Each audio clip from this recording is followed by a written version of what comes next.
Good evening and welcome to our meeting, our May 17th, 2021 school board meeting. Board members, all board members are present in the boardroom. Member Denali is participating electronically.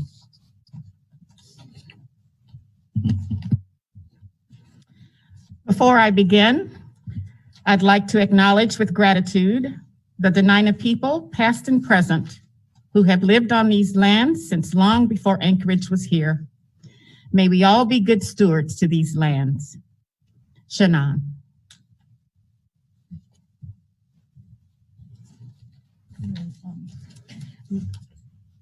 We are the students, so that's the. Thank you.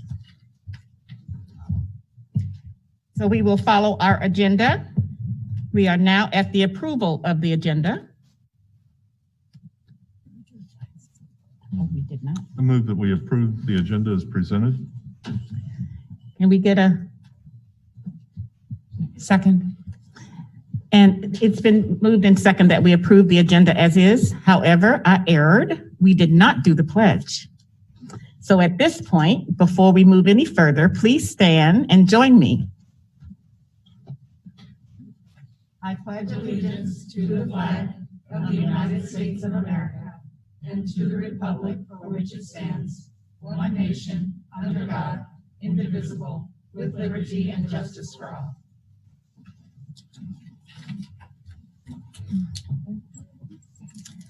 And thank you for your patience. So are there any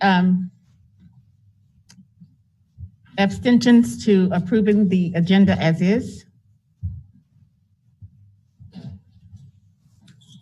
Seeing none, the agenda stands approved as presented.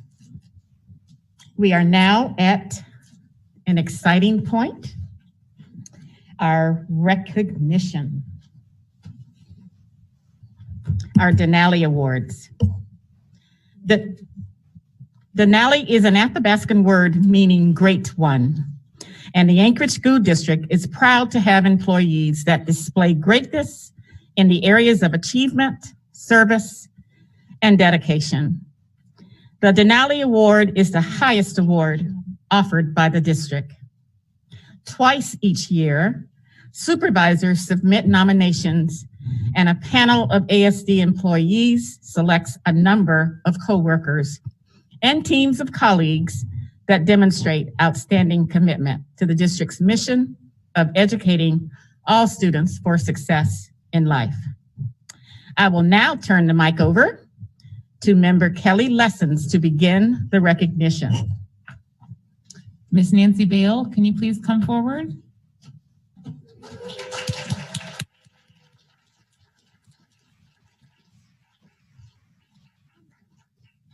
Wonderful. All right, I'm going to go read a little bit. A consummate professional during her tenure at the Anchorage School District, Whaley School, and Adult Community Transition Program, school nurse Nancy Bale is unwavering in her commitment to the health of her students and staff. Nancy is dedicated to her students, families, and community. They are always first in her eyes. Her attitude, words, and dedication reflect her passion. Nancy's dedication rose to new heights to support her schools during COVID-19, ensuring families had mental health services, medical care, and food support stability. She volunteered at both COVID testing and vaccination sites, serving as a beacon of information for community members who had questions or concerns, whether in or out of school.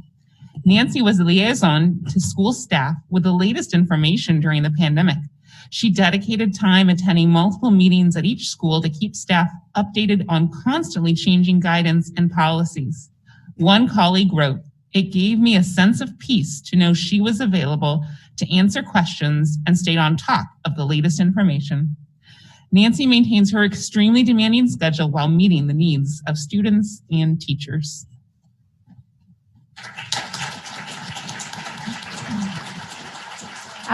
Thank you. And I just wanted to say that you're quite a humble person. You wanted to actually, you know what? I'm sorry. We weren't done. Pat Higgins has the mic now, and we're going to continue talking about Miss Nancy.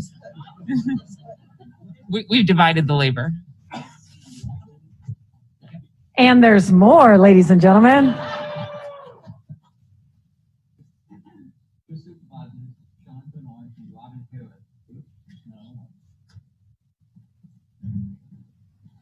Told I sound better that way, so what can I say? Her supervisors, Sean Bernard and Robin Harris, wrote about her tireless effort to support her schools and community, dedicating her time and supporting contact track tracing, informing practices, and volunteering as vaccine clinics were a few examples of how she made this world a better place. She somehow makes herself available to support students and staff, no matter how busy she is. Nancy is an ambassador for the nursing profession due to her unwavering dedication. She's an invaluable advocacy partner for students who may not be able to advocate for themselves. She will go above and beyond to make sure students have access to documentation of their medical conditions before turning 22 because it impacts their access to services, said Bernard and Harris. In a letter of support, describing Nancy's attention to detail, one parent and colleague wrote, "My daughter was a student at the school and required medication during the school day. After filling her prescription, I brought the bottle to Nurse Nancy, to enter into the medicine log. When she went through the procedures of checking in the medicine, she discovered other pills mixed in with my daughter's prescription by the pharmacy. Nancy was one of the first to act up and hand-delivered boxes of food for those individuals and families who didn't have vehicles. The administration invites the board to join us in recognizing Nancy as a Denali Award winner for the outstanding example she sets for the entire Anchorage School District community." And now, another round of applause. And I was just going to share that she just tried to get this plaque and run back to her seat, but it doesn't work that way. So I'm going to offer our board president has a few words to say as well. Well, congratulations, Nancy. We are so proud of you, and we are thankful for your service. So if you would just like to say, I know you don't want to, but just a few words. Thank you, Margot, and thanks, Dr. Dina. And thank you to my principals and staff who took the time to write up the recommendation for this nomination. You know, I really would be more happy if I could accept this on behalf of all the school nurses, because I have a small school, really. I have about 300 students, and that gives me time to spend time with the staff and do education and, you know, stay late and actually finish up. But some of our nurses have 1,600, close to 2,000 students, and they're out there working every day. So if you don't mind, I would love to accept this on behalf of all the ASD school nurses. Thank you. Absolutely. And what a terrific job, thank you, that our school nurses have done. Ladies and gentlemen, for Nancy Bell.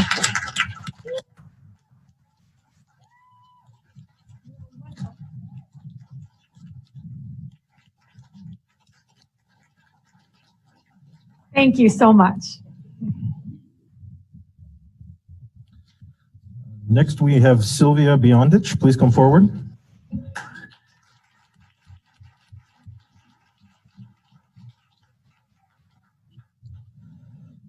Stream Academy Administration Assistant Sylvia Biondich has been a member of the Stream family for 5 years, serving all 5 as a board member and 2 years as the administrative assistant. Sylvia is viewed as the glue that holds Stream Academy together and is credited for the program's continued growth. Sylvia goes above and beyond her position to provide a safe, engaging, and inviting space for students, staff, and community members.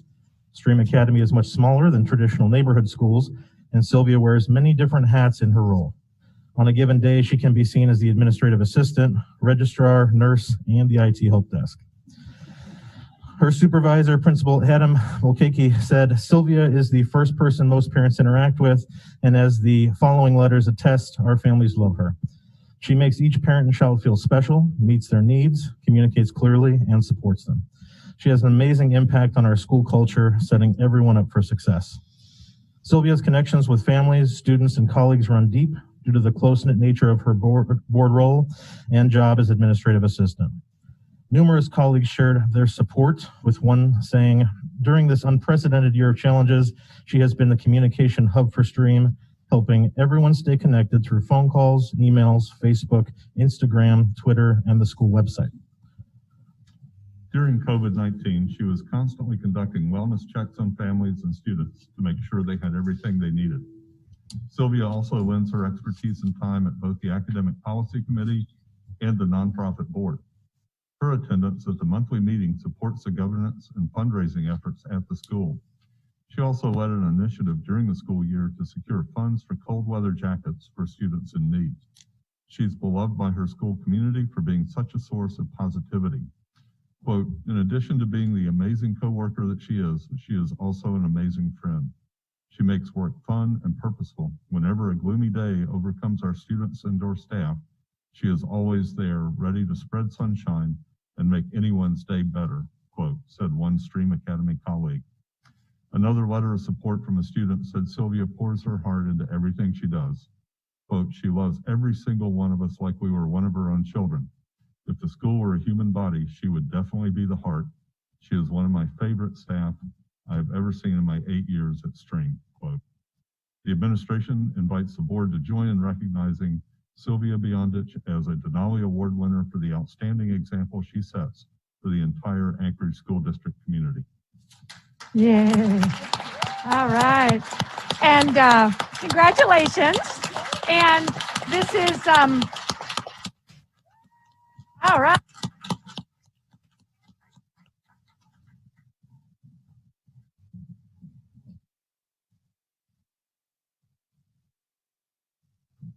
This one's not blinking. So I'd like to introduce everyone. We're not finished yet, Sylvia. We've invited Adam McKelkey, one of our wonderful principals, up to share as well personally and celebrate with us. And certainly STREAM Academy, this pandemic year, we swam upstream and we learned how to do that. So Adam, would you like to say a few more words? Thank you so much, Dr. Bishop. Sylvia has been involved in STREAM Academy since its inception, along with our founders. She served on our APC board.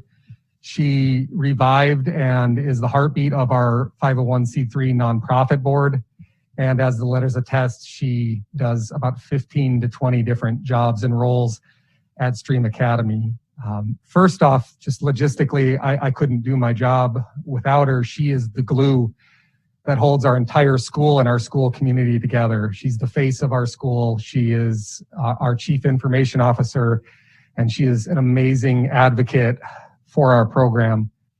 Secondly, she's just really the heart of our school. She loves STREAM Academy so much, and she cares so much for our staff and our parents and our students, and it shows every day and every interaction and everything she does.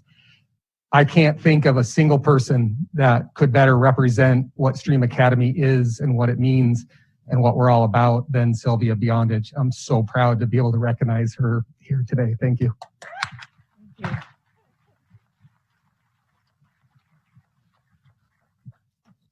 Did you know you were glue? No. And a heart? That's why I can't. I am so privileged to have this opportunity to recognize you and the work that you do for our staff and our kids day in and day out.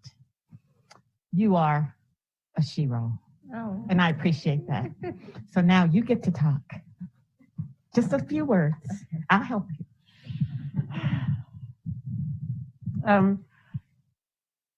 Listen, you guys, I couldn't be here if it weren't for the founders that started the school. And there's two of them here tonight, Whitney Diatri and Andrew Brown. They made my dream come true while I helped them make their dream come true. And we've got such an outstanding community at Anchorage STREAM Academy that it is super easy to be a good servant. We are all servants at that school, and we are all in it to win it. And like, we are the rapids, and the rapids is the strongest force in nature. Water is the strongest force in nature, and we can overcome anything. And we did. We excelled so well during this pandemic. send your kids to stream. There you have it. Once again. There you go, Sylvia. Once again for Sylvia. Good job, Sylvia.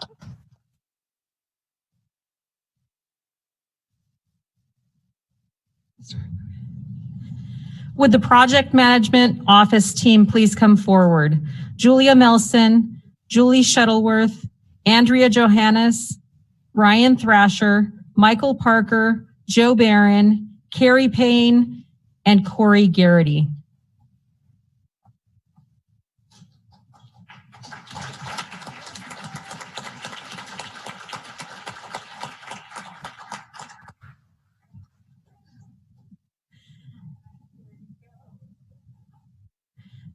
The size of the Anchorage School District requires careful yet rapid planning on large-scale projects. The Project Management Office, PMO, helps facilitate, organize, deploy, and keep projects moving forward, enabling ASD to meet the demands and needs of the community.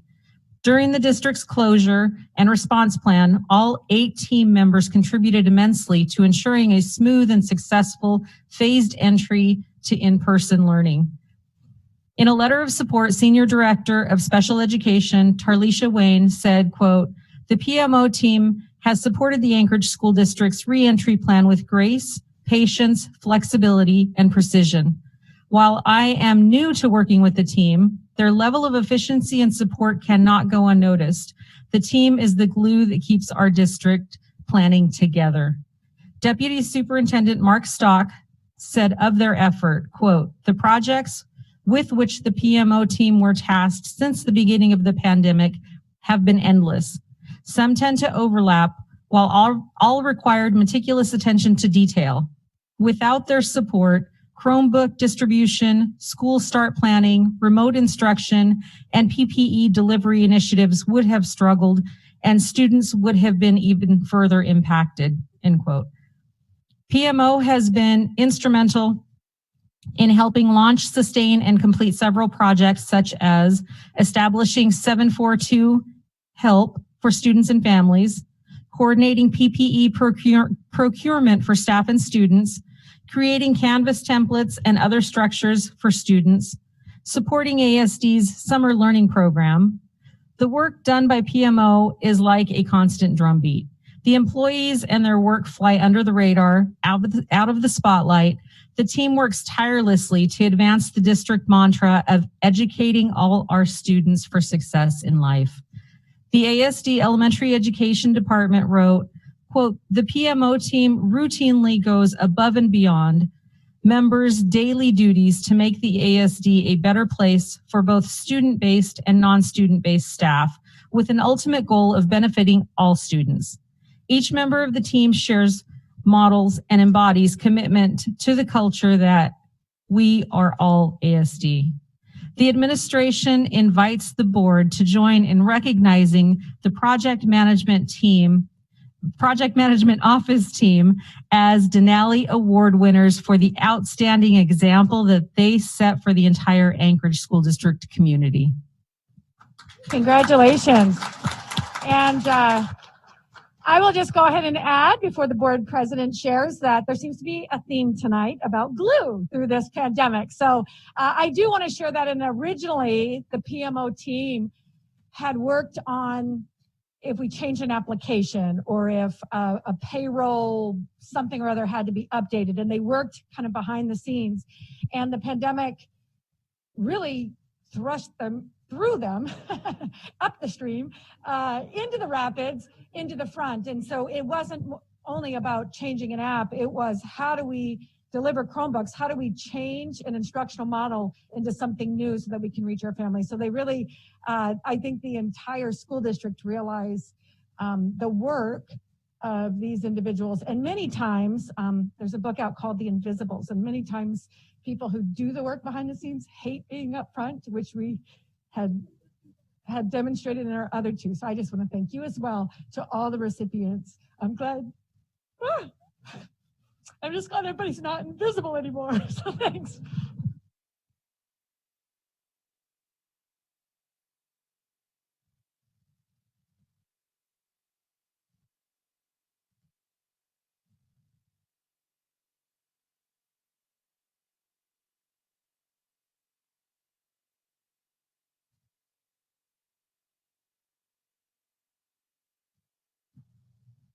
I have a working one, Madam President. Here you go. Okay, you guys are awesome. It's not often that we get to see who's behind the scenes. And so this really, the thing I love about this award is that we recognize everyone within our system. And so just know today and going forward, and I know you knew it before, that you are valued and the work that you do for our students, our families, and with each other is absolutely valued. So now I'm gonna dry up. I hate it when people cry before me. Anyway, so if each of you will just say a few words, I want to hear from you guys tonight. I think it's about time we heard some voices, even muffled voices. I'll hold it for you. Thank you so much. I can't express how honored I am to receive it, and I work with the best team. That's all I can say. I have an incredible team. All right, incredible. As bad as the pandemic was, it was a great opportunity to really get to know new people in the district and to have an opportunity to go above and beyond. Thanks, Julie. I see you. Thank you to the district for recognizing us for this award, and a special thank you to all of you sitting along the side, because we would not be here today if it wasn't for our collaboration with all of you to get us to this point. So thank you very much for your support. Thank you. It's my honor. Thanks. Well, I just want to say that I am one of the invisibles that likes to stay behind the scenes too. So I just want to say thank you. The last year has been really incredible to meet new people and work with new groups. And so it's been an honor to work. So thank you. Thank you. You ready? All right. I just want to say thank you to the district for the award, and thank you to this team in the project management office that I'm on, and also on all of our projects. We work with a lot of other team members from all over the district. So the challenges that we overcame during the pandemic year wouldn't have been possible with all of those team members as well. So I just want to recognize and thank them. Thank you, Michael. Ryan. I've always wanted to have the opportunity to make a difference in my community and at ASD. So I couldn't have done it without my team and everybody that I work with. So thank you. I really appreciate the honor of being recognized. Thank you. Ryan. And Corey. Hey. Hey. I appreciate the recognition. I'm on a really great team. I'm really proud of everyone here. And it really is about our team members, our project team members who put in all the work and who make us successful. So thank you. All right. Let's hear it. Let's hear it. And ladies and gentlemen, for all of our winners, thank you. Thank you.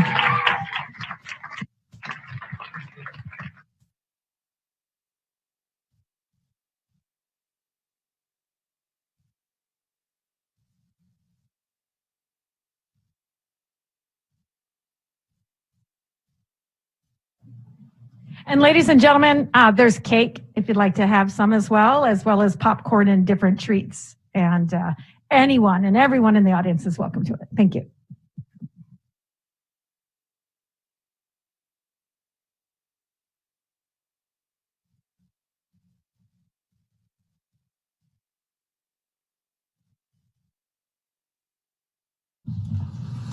Okay, we're back to our agenda with our military report.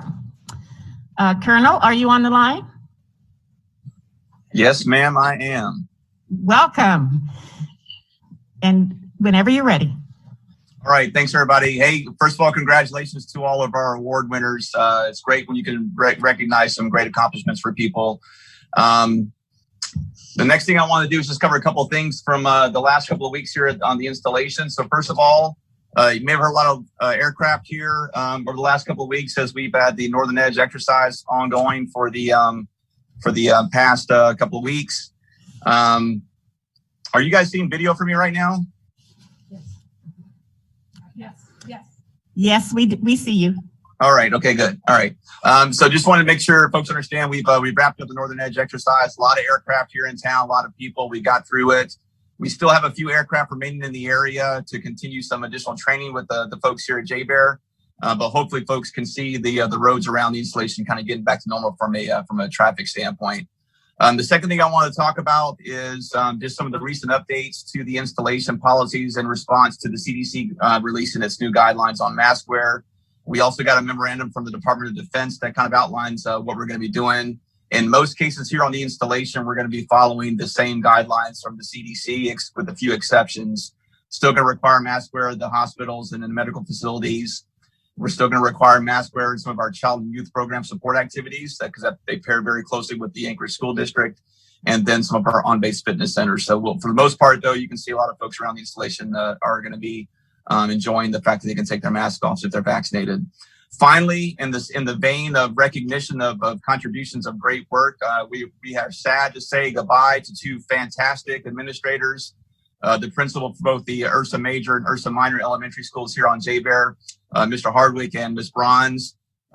Combined, you're talking around 30, 40 years of service to the Anchorage School District and to the Joint Base Elmendorf-Richardson community. So big thanks to Ben and Wendy for all they've done, and we wish them well on their retirement. That's all I have. Any questions? Thank you, Colonel. We appreciate your report. Are there any questions for the Colonel? Okay, thank you. All right, next we have a report from our Native Advisory Committee.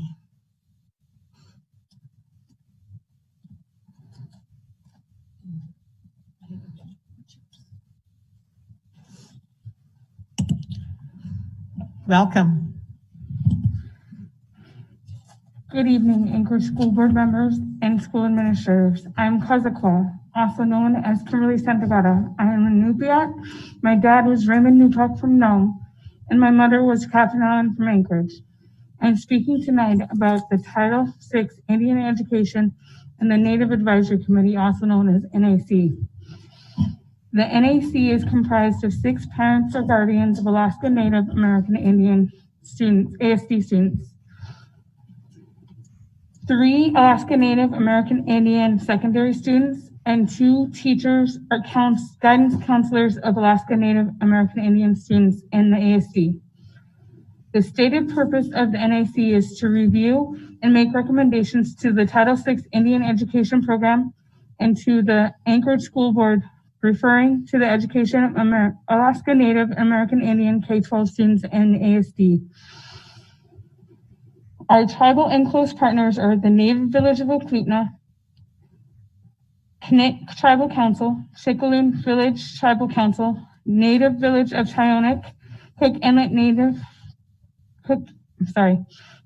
Tribal Council Services, or CITC, the Alaska Native Heritage Center, ASD's Yupik Dual Language Immersion Program, the Alaska Native Cultural Charter School, University of Alaska Anchorage Native Student Services. With the COVID-19 global pandemic, there was extra funds from the federal Title VI grant from the 2019-2020 school year that were allowed to be used during the 2020-2021 school year. NAC wished to support Alaska Native American Indian families with needed supplies and help with associated fees for advanced placement classes and tests. Title VI had age-appropriate supply distribution starting in the fall.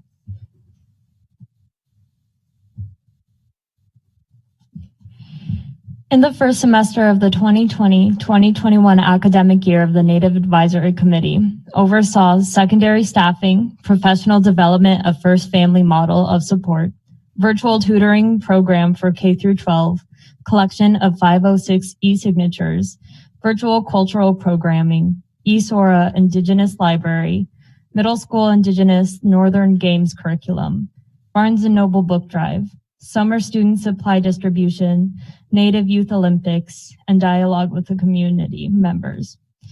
In April, the NAC passed a resolution, Tribal Headwear, to the adjudicated report 5217B Graduation Regalia, calling for an update that would allow tribal headwear to be worn during graduation ceremonies. This resolution is currently prepared for the review of the school board. As author of the resolution, I strongly urge your approval and adoption of it. In 2018, I testified in support of graduation regalia, which makes the instances at West High School very disheartening. I suggest that the future steps to repair and prevent further issues is examining other options for notification and approving the tribal headwear resolution. Thank you, Anchorage School District and Title VI Indian Education for guiding my journey in the past 13 years I've been in the district. Please continue to utilize the Native Advisory Committee for its wisdom and keep making education something achievable for all students. Quiana. And we would like to open this up for questions, if any. Thank you, and congratulations on your graduation. And I'd like to thank both of you for being here tonight. And at this point, we will open up for questions from the board regarding the work of the advisory committee. Thank you, Madam President. And thank you for your work in the Native Advisory Committee. I really appreciate it. A lot of great things going on, obviously. I had a question regarding the resolution you spoke to. In the be it further resolved, there was mention that the authority or the jurisdiction for regalia be given to the Title VI Indian Education Department. Are you in a position to elaborate more as to what you folks envision seeing happening? Absolutely. So that line touches on the fact that Title VI Indian Education stewards for its students. So they are the most appropriate department and the most appropriate personnel to be deciding the cases on tribal headwear. This is different than the current graduation regalia policy where the decision is left to the principals. This decision should be given to the Title VI Indian Education Department, given that its mission is to represent these students and they know best regarding this decision.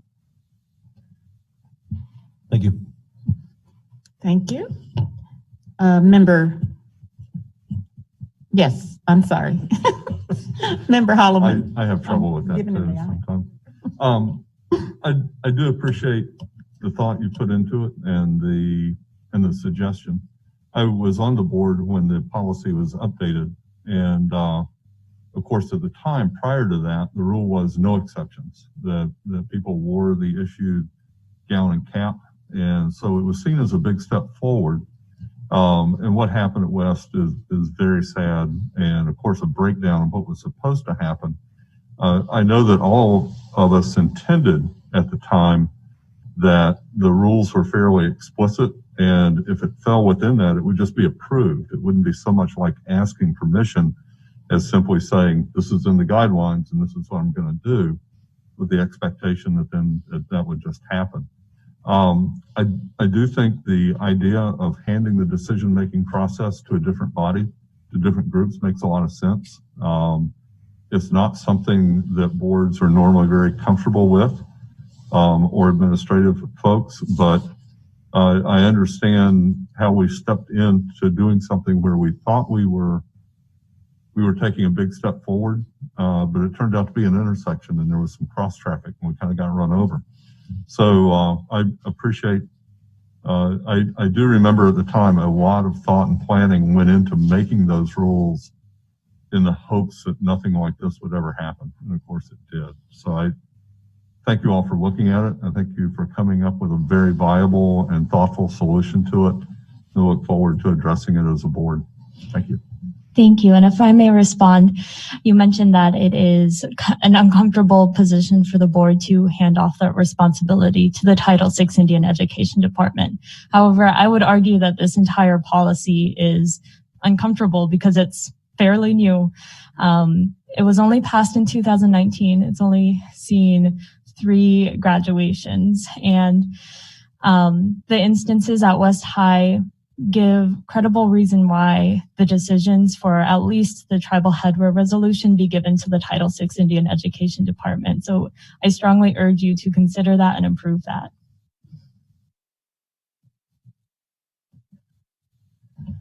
Any other member comments, questions? I thank you for your, sorry, yes. I thank you for being here tonight, for presenting us. I look forward to reading the resolution. And I will just say that I was the board member at West High School a week ago, and my heart went out when I heard of the incident. And so I just want you to know that I'm here to listen as we move forward, and I'm looking forward to working with you. Thank you so much. And as I've said, I recently just graduated, so I won't be in the district any longer, but the district has saw me through kindergarten through my senior year. So it has a special place in my heart, and I know it can better. Nothing's perfect. There's always room for improvement. And what happened last week is a great example of that. And it's a great sign that we should be moving forward. And thank you. And you're not going to get rid of us that easily. You are a legacy. But thank you. If there are no other questions, I do want to express, Dora, did you have a? I don't. Member Wilson? I don't have a question, Madam President. President, just a comment. I had the pleasure of being at multiple graduations, and fortunately for my experience, the students were allowed to wear without any question their regalia, and it was just so heartwarming to me to see them so proud to represent their culture with the regalia that they were wearing. So I just wanted to make that comment. Thank you. And the work that you are doing and that the Native Advisory Committee is doing, it is going to benefit every kid. Every kid should have the right to wear their cultural regalia in the manner that they wish to wear it. So I thank you. And with that, when is the next meeting? It will be scheduled sometime in August. They are open to the public, and through the pandemic, they've been on the YouTube channel. Okay. So you guys are always welcome to come. Just see Doreen Brown. Okay. When they set the calendar, I'll be a part of it next year for my last year, but we have not fully set it. Thank you. Dr. Bishop, did you have any comments? No, I do have an update on this in the superintendent report as well, but I appreciate the report and thank you. Kayana. All right. Thank you, Kayana. Thank you.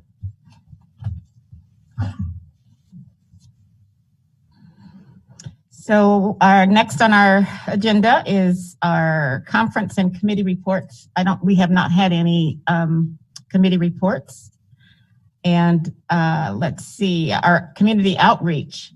At this point, we do not have community outreach, but I did want to engage with the committee chairs to see if you have chosen a date for your meeting time to share. Okay. Ms. Lessig. Yeah, so I will be chairing the finance committee. And I suppose I'm just throwing out Wednesdays, maybe sort of towards the end of each month around noon. And I don't know whether that works for other committee members. And I have a list of dates, but that was my general notion starting in June. Okay. Okay. Member Jacobs. Yep, Madam President, the Governance Committee, I would like to begin meeting sooner than later, but I know that Member Donnelly has some limitations as to scheduling, and so I'll be working with them very soon to get something on the books, but we don't have a specific date in mind right now. All right, thank you. Member Holloman. I don't even have anything to throw out yet, so I'll be in touch with the board through email about possible dates. All right, that sounds good. For Thank communications. You. And in June, we have on the 7th of June, we have our joint meeting with the Assembly. And then on June 11th and 12th, we will have our retreat. And so by the retreat, I'm hoping to have our dates identified.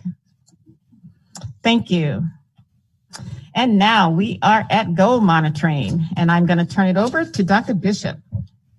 Thank you, Madam President. And at this time, for the outcome monitoring update, as we don't have additional student learning information, previous two meetings we shared our early literacy and CBMs, or curriculum-based measures, as well as we shared some third grade learning data with you. And it was suggested in discussion with the board president that we really take a step back and then to kind of give a picture of outcome monitoring as an kind of an early mind's eye, and she's going to expound on the goals and guardrails and the board's function in these at a later time. So this is specifically about why the outcome monitoring and what does this look like. After the last meeting, a couple of board members just asked, do you have, information on this grade level, or how come you didn't share this grade level, or can I see this? And just wanted to kind of give a mind's eye about that outcome monitoring piece of it in itself. And you can rest assured that every board meeting beginning, we will share learning data information with you about how our students are doing on the goals that the board has set. And they are reading, math, and life, career, college readiness.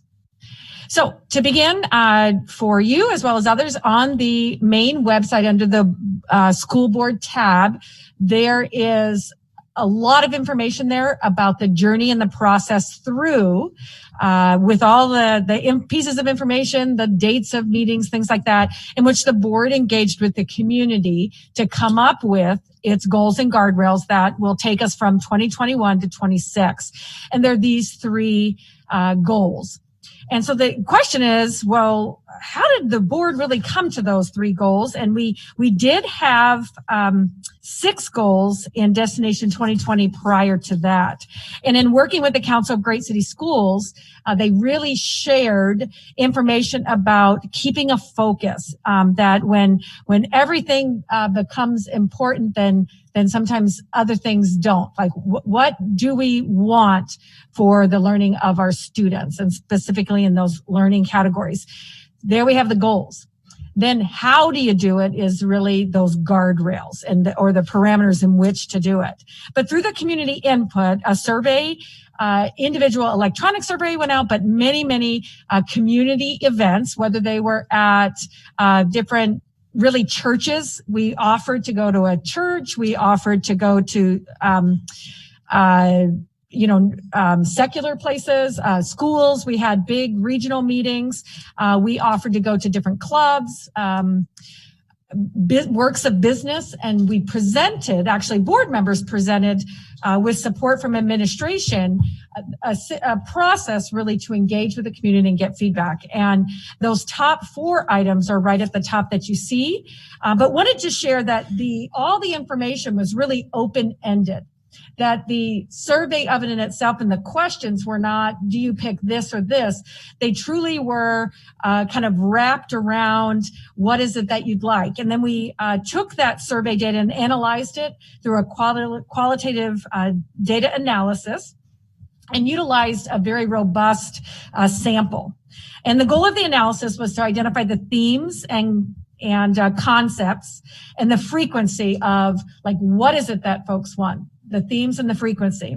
And then we identified patterns to those themes to gain context and how would our community like their education in their schools. And then we created meaning out of a large amount of these data. And with that, we have these 3 goals. And I'll just share a little bit about the reading proficiency. And this one really is a building block for other things. It's imperative that no matter where our kids go to school and learn, reaching a certain proficiency level will open up doors after that we want them to be able to participate in learning throughout their time with us. And many times when we do not meet that promise of teaching a child to read the manner in which he or she needs to learn, we find ourselves without success, and our students don't find success within the Anchorage School District. And so wanted to share that this is the reading proficiency, and it is a major goal. And it has a huge growth to it. And I shared before when a member Higgins asked, man, that's kind of a big deal. That's a heavy lift. It truly is. And the idea behind it was, looking at, and you can say, here's the audience, and I use this example, there's 4 rows on that side, 3 on this. So technically right now, about 40% of our students learn to read on grade level. And it doesn't mean, again, that they're not learning to read, but generally what happens is that reading proficiency stops in 6th grade. And that is the level that they reach by the time, if we don't make these early markers, generally it's not much beyond the 6th grade reading level. So it's not to say that you can't read, it's really that a lot of opportunities in a child's life is taken away from them when they don't have that proficiency. And a lot of times it's a gift. It's one of the best gifts that our teachers can give. So that's why we picked 80. That is for our first goal to really share that 80% with really quality teachers and classroom instruction. We know that we can get there. From these goals, there are interim goals that actually are going to be shared with you, like we shared last week. PEAKS is a test that, I really say it just takes care of itself. That if we're really having teaching and learning experiences in our classrooms, PEAKS achievement will take care of itself. That we really should focus on teaching and learning at our levels with our students. And we measure that with these interim FastBridge. Remember, that's a curriculum-based measure where you're actually using curriculum to see if you use reading to see if kids know how to read, not, the building blocks for that, as well as the MAP, because that, again, is a dynamic test that really shares information with parents on their child to show their progress. So we do have 5 interim goals right now for reading. They're both growth goals and proficiency. So their performance on how they're doing, as well as the set, where are they? Because we're looking for growth as well. Students moving in the direction of being successful in these early fundamental skills is progress. So then we have math, and of course, beginning in this year, we have grades 3 through 9. So we're looking at a broader section of the math proficiency, and the goals are 40 to 55. Understanding when the board made the goals, there was discussion about how can we have reading here and math here, and the idea was, really putting energy and work and in the working groups with teachers, that there is a significant amount of work. I mean, these are monumental, collaborative work, pieces of work that we need to do district-wide with our partners, with our teachers, our schools, the supports, to really ask each other, how do we get there? How do we get all students moving forward? So math wasn't as lofty as a goal, but nevertheless, it is not unimportant. But again, when we break down the data, just so the board knows, we will get the percentage of students at or above benchmark, and what students are below the benchmark, what is the growth category distribution, are they on track to meet PEAKS? So that just our interim assessments are the classroom ones that help inform our teaching, that the PEAKS will just take care of itself. And again, the PEAKS is highly aligned to NAEP that we take nationally. All school districts, if you receive federal funding, are subject to NAEP. And then finally, one of the exciting ones is Life, College, and Career Ready. And there was discussion from the board about, okay, so we count our graduation kids, but what about, are they ready for their future? And are we ensuring that the experiences they have here are not just, let me take a class, finish it, and move on? That what are the kinds of experiences that we should look to for all students? And so we started with Life Ready and went around the country and studied if that was something, and you saw from the data that parents wanted this success, how do we look at that? And so through just different resources in texts as well as surveys, the Gallup poll, Redefining Ready, there are several resources out there. They really talk about Life Ready with having a growth mindset, that understanding and having the self-belief in oneself to be able to struggle and pull yourself out of it with the grit and the resilience and that mindset of success, even when failure happens, that perseverance is hugely important.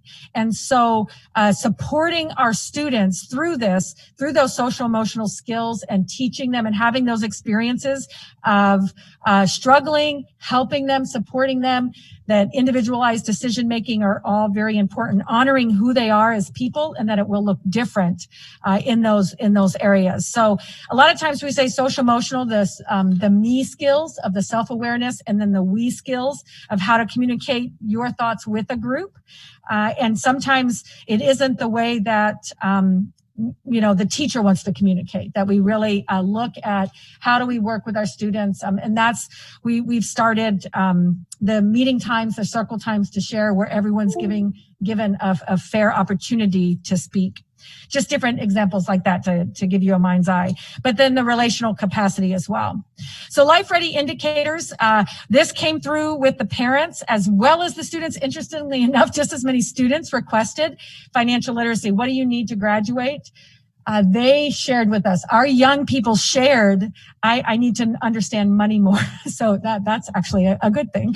And I think as a parent, that would be a good thing. And so we are creating, and we have financial literacy courses, but they're not ubiquitously taken by students, that they're of interest through economics or other courses. We're working with Junior Achievement to see about incorporating those lessons into some other curriculum, and teachers are going to really support that in understanding financial literacy. And then also the attainment, because we know that Life Ready is essential through some of our believe it or not, a blended course in understanding was one of the key features in being redefining ready. And that was pre-pandemic. So we feel like we're pretty good on that one. But that was in the research, believe it or not, because when kids leave either to the workforce or to college, they're having to take a lot of online learning, online certification, OSHA training, things like that. And really prior to this time, prior to the pandemic, we did not have a significant amount of students, about 15% only, with experience on online learning. So we can check that box. But social emotional and just having SEL, and then participating in Lions Quest and the health course, those are the SEL items for middle school. So this is not a robust list. This is just a checklist for which the board started thinking about what would it look like for students to know and be able to do. And then again, it's about performance as well as achievement. We do know that a GPA of 2.8 or higher is a good indicator of a child working and being able to be successful, as well as standardized exams. So one is the persistence of getting the job done and the performance, and one is the actual achievement of what they know according to SAT and ACT. Other attainment of one or more of the academic indicators, just being in some of these courses actually have demonstrated success after and being college ready. When the Gallup actually was involved in a research of freshmen at college, and they studied their transcripts, they that were successful, that completed the year, and they liked it and they felt they were ready. They studied their transcripts, and these are Algebra 2 actually was one of the courses that was the most common for people in college that they had completed that was similar. So that is kind of a base, and that's why Algebra 2 is there. We do know that Algebra 1 and Algebra 2 in high school prepares you for Algebra 1. Algebra 1 in college is a general education requirement, and failure in that sometimes has kids believing they can't do college. And so when you think backwards from that research, you understand it. But Algebra 2, if we can really build capacity for our students to be able to do that course, it's good. And we just have other experiences that through research demonstrate a success rate, that kids can do something when they do something in addition. Now, the career ready indicators are really, and we would hope that students graduate with college, career, and life ready, because we want their future to be a choice of whatever they desire. So an interest inventory, Alex, is on our or Access rather, is on our state. It's free. It's a kind of a fun, engaging program. We want to incorporate that a little more, and it really helps kids think about what they like and some career pathways. It doesn't tell them a job. It tells them the kind of pathway that they're interested in that they might want to look into more. And then also attendance matters, showing up. You could talk to employers about that. We would like to include community service, field studies, credit by choices, so that our different community partnerships, and we just heard from our Native Advisory Committee that there are, as well as other committees that we have, there are expectations and things that students are doing that we should incorporate into career life ready indicators to demonstrate to the board that students can do this in multiple ways. 2 or more courses, which we call a capstone in CTE, has a high success rate. Baseline, we have about 65% of our students now taking 2 or more with a C or better, and we would like to increase that, knowing that experience in learning, experiential learning is key. We want to allow internships, mentorships, and work experiences to count for high school credit, industry credentials, dual credit pathways. The next one is co-curriculars. It could be athletics, band, orchestra, clubs, whatever it might be. We do know that students that compete, that's another thing from the research. Algebra 2 and being in a club or co-curricular were 2 of the highest examples of common transcripts. And the thinking behind this and the research is that when you belong to something greater than yourself, that is important. When someone relies on you and you have relationship with team members or other members that rely on you and your performance and your preparation, that it's key. And that feedback is also really shared more openly in team and supportive events. So we're looking for others that could count. And again, these aren't the only ones. These are just ideas behind them. So these are the college life career ready indicators. That is going to be behind the monitoring that you will see throughout the year. We will share these many students were successful in completing this course. So we're creating an easy way to manage it, to look at it so that it's not just left to a single person in a checkbox, but that parents could also look at their students' dashboard. Students could look at their own dashboard to be able to share with the board. So the goal monitoring is about your goals. It is about the interim goals to demonstrate to you how we're working towards achievement. They are dynamic in the fact that as we learn, we should look to iteration and changes in our learning, and we will bring that back to you for revisions for the interim every year. So I just wanted to share the overall mind's eye of the goal monitoring for next time when the board president shares more of the Council of Great City Schools work with boards and goals. Thank you, Madam President, and that is our goal monitoring. Thank you, Dr. Bishop. Are there any questions, especially from our newer members? Member Higgins, do I see your hand? Your mic, please. Your mic. Is that better? Yeah. Uh-huh. The first slide had the 3 goals on there that you were making reference to. The third goal, of course, you focused on. How does ASD stand right now on that? I see that we want to have growth, but I didn't see where we kind of stand right now, and if the numbers were there, if we did something, or do we have that data to kind of compare to? Madam President, through the president to Member Higgins, on the reading or the life ready? I'm sorry.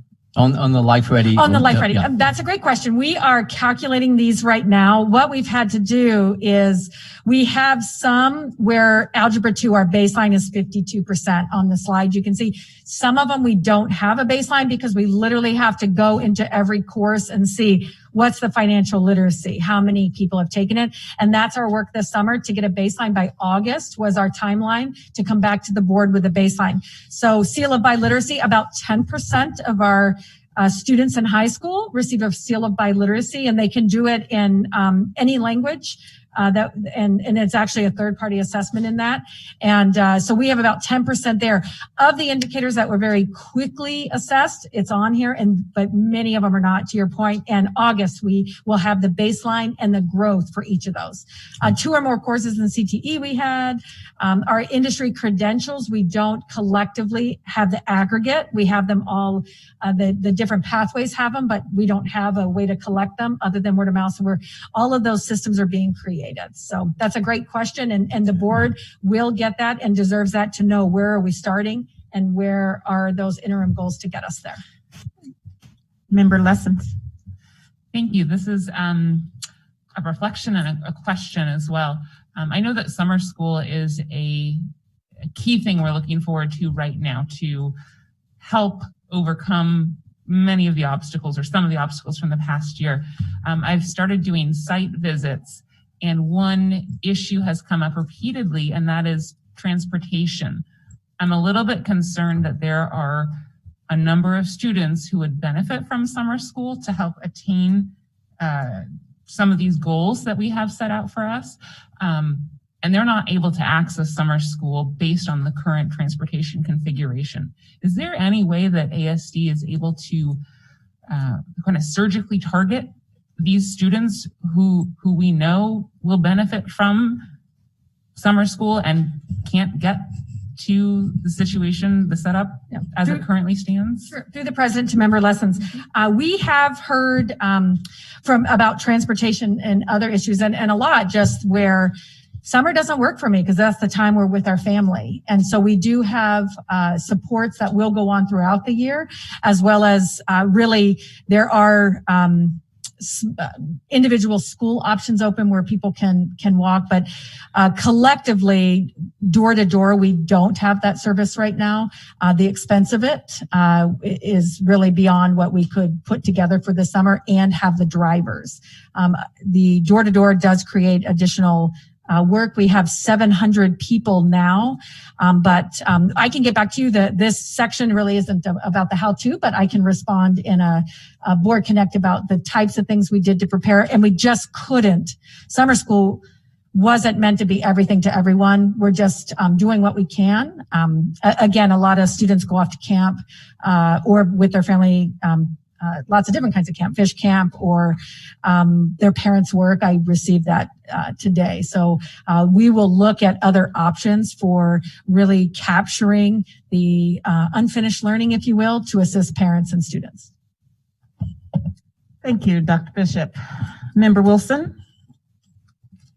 I just want to jump ahead to the career and life readiness portion of it. And is the intention to incorporate and track career and life readiness skills for all grades as relevant? So, or is it geared toward primarily high school students? Yeah. Through the president to member Wilson, that the goal that the board wrote was really for high school graduation. It replaced the graduation to look. And so our tracking though and understanding the data and the students where they are will most likely have to begin in middle school. But for this goal and the amount of work, we're really starting with our high schools now. And then I foresee us with success and understanding students and their different pathways they like, expanding it. But the goal itself and the work is really around high schools right now. Okay, let's see. We're going back to Member Higgins. Just one follow-up. I see on there 90% attendance. And as I recall before, the 3 indicators of people having problems, whether we're at risk, was attendance was one, taking Algebra 1, certain times, and then misconduct issues would be big indicators of kids at risk. And I was always thought it was 10 days or more if they missed 10 more days a year, and now it's 90%, which is 2 days per month. So I just find that a little bit surprising. Is there some rationale on the 90% or where that stands? Through the president to member Higgins, basically we just looked at the research for expectations of what went into other indicators of success. So we could work with other pieces of information, but we just pulled that from the literature. I was just curious. Any other questions? All right. Thank you, Dr. Bishop. And this brings us to our public testimony. The board welcomes public testimony.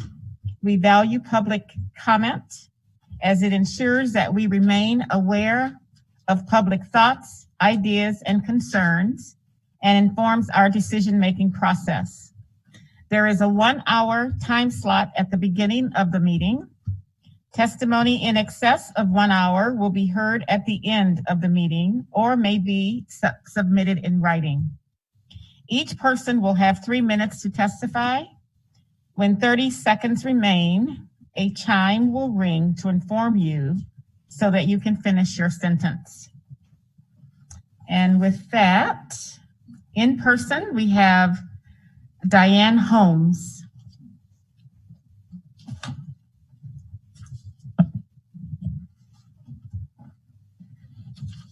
I'd like to start with a story about a neighborhood boy. Some years ago, he was visiting me with his mom, and for some reason I asked him, "Does your head hurt?" He said, "Yes." He didn't know that it wasn't normal not to hurt, and his mom wasn't cognizant of allergies nor dairy intolerance. We have children in this district who exhibit behavioral and physical manifestations at a particular time each day that point to lactose intolerance. When a child has a meltdown a couple hours after her school breakfast, I would bet money that dairy is at the root cause. South Central Foundation tries to educate parents on this condition, but some ignore or refuse to acknowledge the signs. That then ties the hands of school nurses. They can't consult with the pediatrician. By chance, however, if dairy is removed from a distressed student's diet, nurses may tell you there's an improvement. The Asian population is also prone to take on this task of recognizing the potential for learning disruption for certain students, and of course those around them, that dairy products may trigger. Surely there are studies on this that some of you could research quickly, and of course consult with your district experts. Contact teachers, nurses, and counselors to refresh their knowledge of this issue and ask for their observation. Educate parents too, maybe a few minutes at teacher conferences or maybe back to school night. Provide pertinent information in the language spoken at home by these families. I realize time is too short to do anything this term that you have this summer. Take this as a challenge to investigate how we can positively affect Cheryl's students' learning by making some schools dairy-free with at least lactate as a replacement for milk. We have peanut-free schools. Why not try lactose-free schools? This might be a little more expensive, but could federal dollars for the free lunch programs accommodate this change? Keep it simple. Try to just obtain observations from the schools. I'm sure they can relate many examples and can help evaluate the success or not for removing the potential irritant and stumbling block to a child's well-being. Realize too that allergy tests for dairy are not accurate. Trust me, I know. But I have heard of one test that might be. Thank you for listening, and hopefully you can take this on throughout the summer and the fall. Thank you. Next, in person, we have Ayu Kasatak.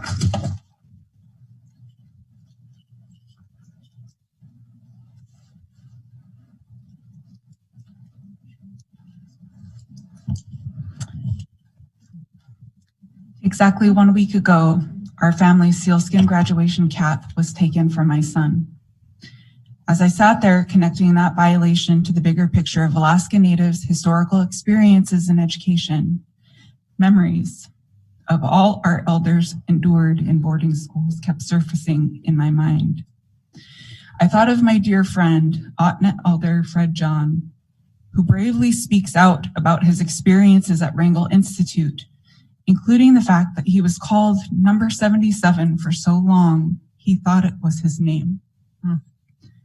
He's told of Inupiaq students like me and my son, brought there in their fur parkas, mukluks, and caribou skin pants, meticulously sewn with such care by their families, having their clothing stripped and thrown into the furnace. This is living history. Please look him up on Facebook. Fred John of Delta Junction. He's the son of Katie John, one of our fiercest protectors of our rights and our ways of life. Every single Alaskan should know about her, but likely doesn't. So let's talk about that. Multiple administrators have expressed shock about how this happened in the first place, yet the one who took my son's cap grew up in this district and graduated high school with me. Then, as now, the very few teachings about Alaska Native peoples were poorly done. In fact, going through that unit in 3rd grade myself marked the time I started getting beat up on the playground in this district for being Native. Children learning in our schools grow up to be the adults who make mistakes like he did. The roots of this incident are systemic, and so too must be our solutions. The erasure of our Native people is so pervasive it's hidden in plain sight. So how do we take our blinders off? You ask questions like, if we treated Western Eurocentric perspectives and cultures as a unit or subject matter like we do Native and BIPOC people's cultures, what would be left of our curriculum? You re-educate like we have to do with our children. After asking what they've learned, ask whose perspective is centered. How do they feel that story might change if it came from an Indigenous person's perspective? With so much centering of Western perspective, our district is robbed of the most highly localized, time-tested source of irreplaceable rich knowledge and centuries of innovation related to this place within our Indigenous communities. Klianakbuk for quickly addressing what happened to my son and for your commitments to make it right. Fixing the regalia policy so Native students no longer have to unjustly seek approval to honor our cultures in this way. Teaching all educators in our district about Alaska Native peoples, cultures, and histories using curriculum co-created with us. Our district will be stronger when we make this right. I stand with you in your efforts to make it so. Klianakbuk. Thank you.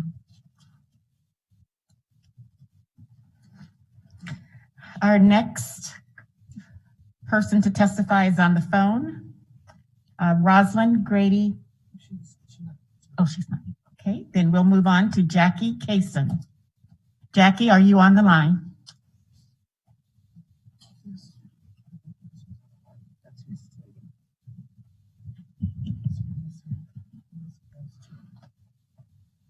Okay, Jackie's not on the line yet. We'll come back to her or him. Marlo Scully. I still want to call her name.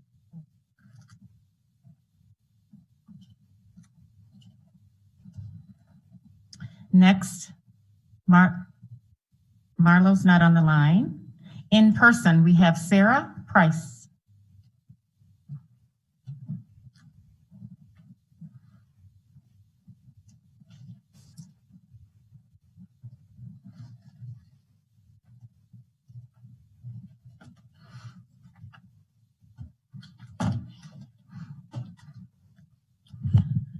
Good evening, school board members and Superintendent Bishops. My name is Sarah Price, and I am a junior from Eagle River High School.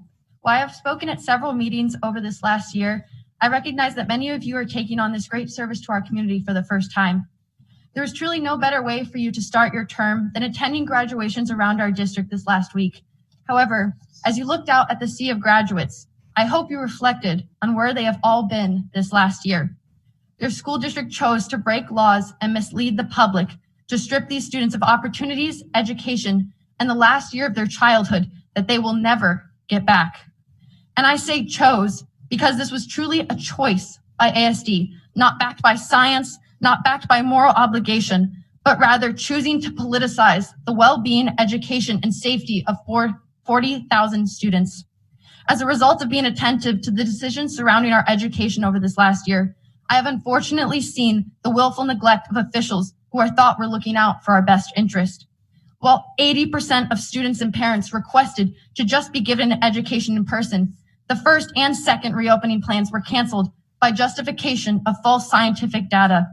From there, the union deals closed-door meetings of secondary principals and comments by top ASD administrators confirmed that our lives and educations were not prioritized while considering any decisions. So while the district may have thrown the class of 2021 a bone as they walked out the door, make no mistake that you chose to take away their experiences, education, and a whole part of life they will never get back. However, that is the past. There's truly nothing we can do to redeem the cruelty inflicted on innocent students over this last year. What we can do is move forward. And as a new board, you can do this, but you must choose whether you will hold this district accountable or continue to allow decisions to be made which harm our students. Your first opportunity presents itself now. Many activities for this summer have been shut down by this district. This to include Eagle River High School's Junior ROTC Summer Leadership Camp. This program is truly like no other and has been carried on since before ERHS was even of school. For years, my fellow cadet leaders and I have been looking forward to passing on the lessons which teach students strong morals, service to our community, and ways to develop oneself never thought possible in our real lives. However, we feel if not carried on this year, future students may never be given this experience again. This camp happens in the middle of the woods with no contact with anyone, yet COVID restrictions that the CDC does not even support have been cited as reasons for barring us from going. The Air Force Junior ROTC Home Center decided this district would make the most informed decision, so please open the packets I provided you and read Eagle River's COVID data. However, you may not be able to read those numbers because they are so small they do not even show up on the graph. As this city begins to shift, I hope this district will change with it and choose to finally put students' education, success, and well-being first again. Thank you. Thank you, Sarah. Next on the line, we have Megan Holton. Megan?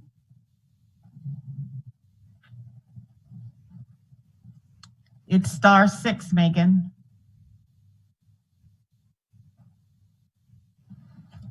I can see that she's there.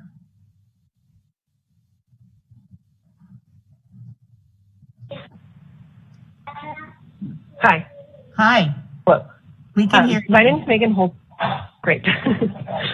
My name is Megan Holton, and I'm testifying in support of the young adults who wore their cultural regalia at graduation ceremonies, and to thank the students and families who stepped forward to share their stories when they were not allowed to wear their regalia. I'm also testifying in support of the work that has been ongoing to change the district's approach to cultural regalia in graduation, and I support removing the requirement for Alaska Native families to seek, in quotes, approval of their cultural regalia through the district's policy. With these events fresh in our minds and hearts, now is the time to reevaluate these policies, procedures, and norms that got us to this place in the first place.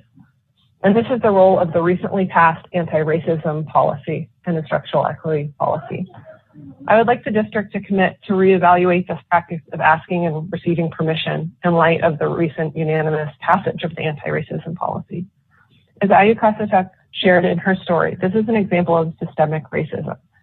The status quo of not allowing cultural regalia by default is baked into the system, so that even when the rule is changed from the top, the new policy isn't uniformly enforced or understood at all levels of staff. This is a problem with the system, and it's not only an individual problem or error. I think there should be more training so that staff and teachers can be advocates for broader cultural expression rather than enforce a policy that they likely had no hand in drafting. I want to send my white son to a school district that Ayu described in her testimony. The Alaska Native Advisory Committee that spoke earlier offered concrete steps for moving forward, and I support approving the tribal headwear resolution and the transition to decision-making to the Title VI Indian Education Department as an interim step to removing this requirement altogether. In the meantime, I think it's also important that the district issue a public apology and commit that these types of injustices will not be allowed in the future. Thanks. Thank you, Megan. Next on our list in person, we have Jonathan Barber. Jonathan, are you here? Yes.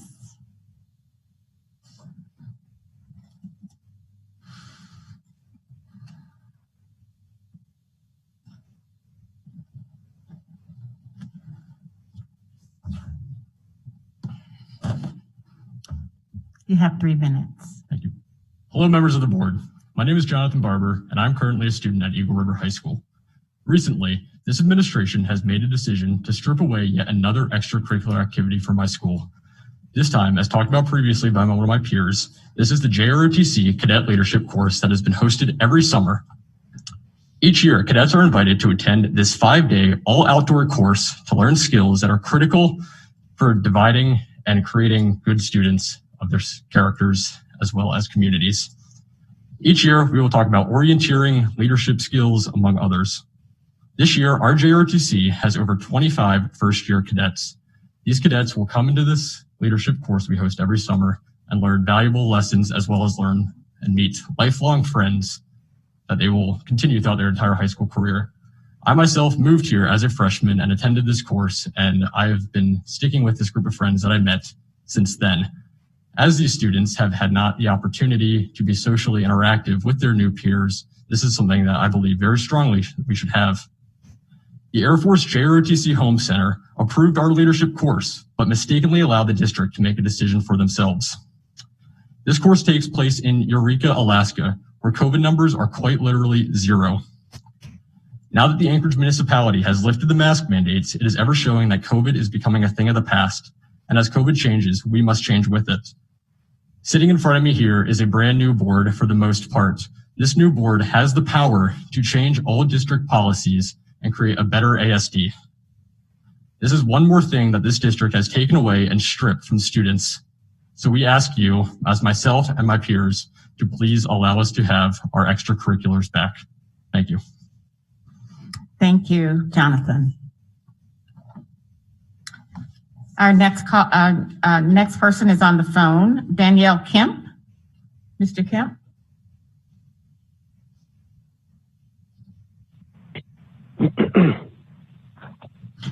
Hello, can you hear me? We can, and you have 3 minutes. Okay. All right, thank you. My name is Danielle Kemp. I'm a retired Army combat officer. I'm a teacher here in the ASD and parent of 2 ASD kiddos. I'm also the co-founder and president of the brand new nonprofit Alaska Coalition of BIPOC educators, that's Black, Indigenous, and people of color.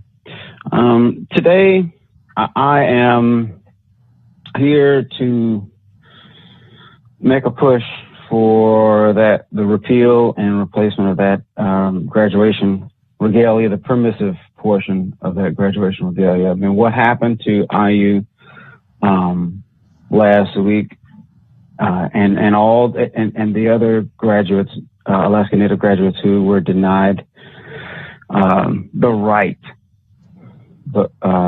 to wear their rightful regalia was shameful and should never have happened and should never happen again. People of color are tired of having to explain ourselves or just bargain for rights and privileges we should have had from get-go.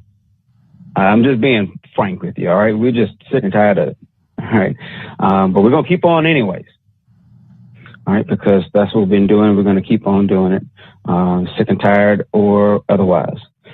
IU, she eloquently explained all that, what I'm saying. And so any reference or any questions about graduation regalia, I will refer you to her. The closer we can get to having the permissive requirement being given to Alaska Native elders, the better. They are Alaska's first peoples. Over 25,000 years worth of history, and they should be respected as such. So please get rid of that permissive requirement ASAP. And I would also encourage this board to consider conducting land acknowledgements for each school, maybe introducing a policy, board policy that all schools should conduct a land acknowledgement, maybe either before or after the Pledge of Allegiance at each school. So thank you for your time and have a good night. Thank you. Next on the line, we have Elsie Lugo. Elsie Lugo. No. Not seeing him there. In person, we have David Murray.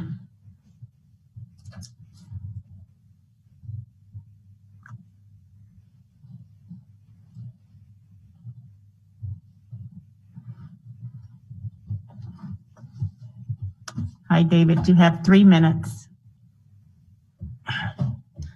Good evening. My name is David Murray.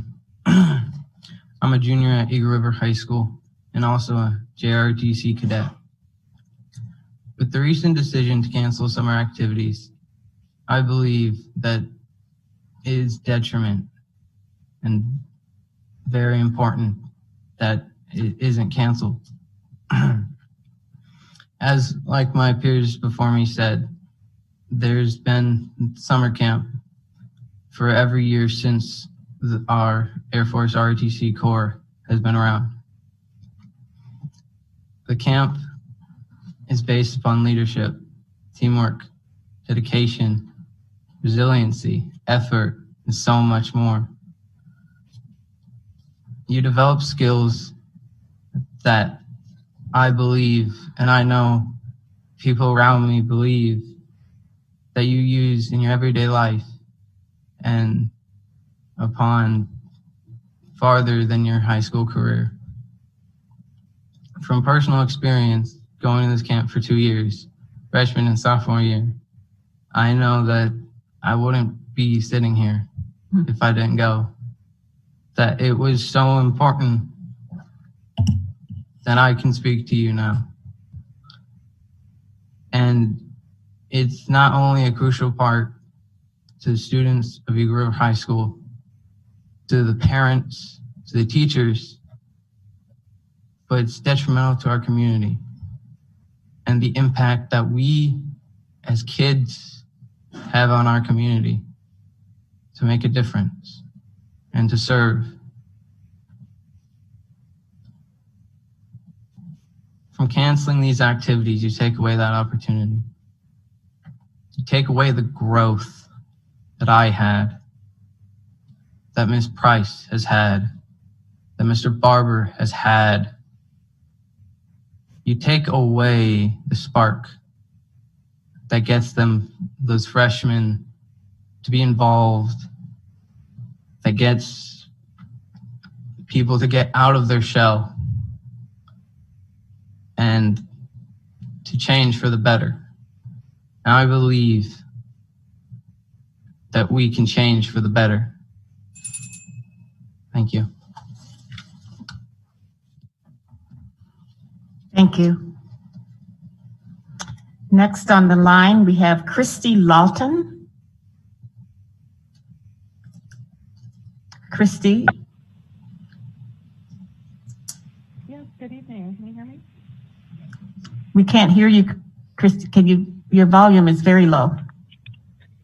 Can you hear me now? Yes.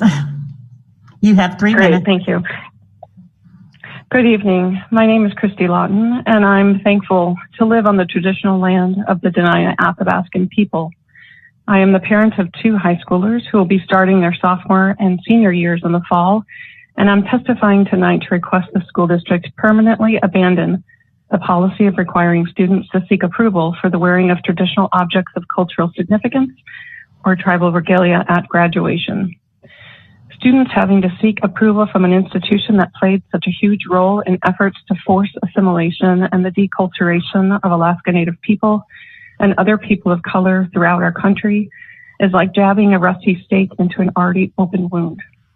The history of education in Alaska was founded in a practice of Alaska Native children being forcibly torn from their homes and sent to boarding schools where the educational system's goal was to make them less Native and more like Westerners. This history may seem ancient, but it is not.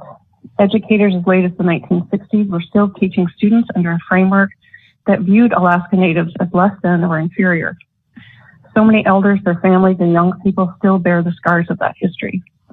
The loss of culture and identity of entire communities and generations of Alaska Natives as a result of an education system that purposely intended to strip them of their language, traditional ways of being, culture, and connection to their lands caused irreparable damage. Graduation ceremonies are for celebrating the achievement of the student who stands before their family, friends, and peers to bask in that accomplishment. It is a rite of passage as the student transitions from childhood to adulthood. Why a student or their family would be denied the right to celebrate in a manner reflective of who they are on this significant day is baffling. The connection to culture is as strong and essential as the connection of mother and child. Culture is a proven protective factor to which studies have shown serves to prevent or reduce the risk of adverse experiences and unhealthy behaviors. Culture is restorative and helps create and increase resiliency in young people who will undoubtedly face many of life's challenges post-graduation, and as young people of color, the racism they will face daily as well. I respectfully ask that the Anchorage School District permanently end the requirement for prior approval of wearing of traditional regalia or other objects and institute mandatory training for all staff. I missed the Native Advisory Committee's presentation earlier, but I strongly hope that you take their advisement seriously as well. Thank you very much. Thank you, Christy. Our next, our next three are in the room, are in person. Rochelle Pacetto.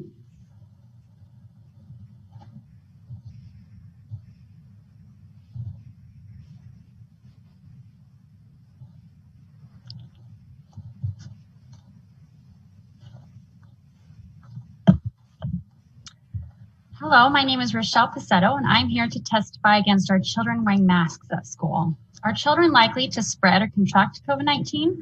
A January 2021 study involving 100,000 students and staff says 99.968% of children do not get COVID from school. There were 0 instances reported of a child infecting an adult. A July 2020 German survey, where most states do not require masks, found from studying children and teachers at 13 schools that not only do schools not play a major role in spreading COVID-19, but keeping schools open actually slowed transmission by acting as a brake in the virus. The majority of school children do not get infected themselves despite an infection in the household. Do masks harm children physically?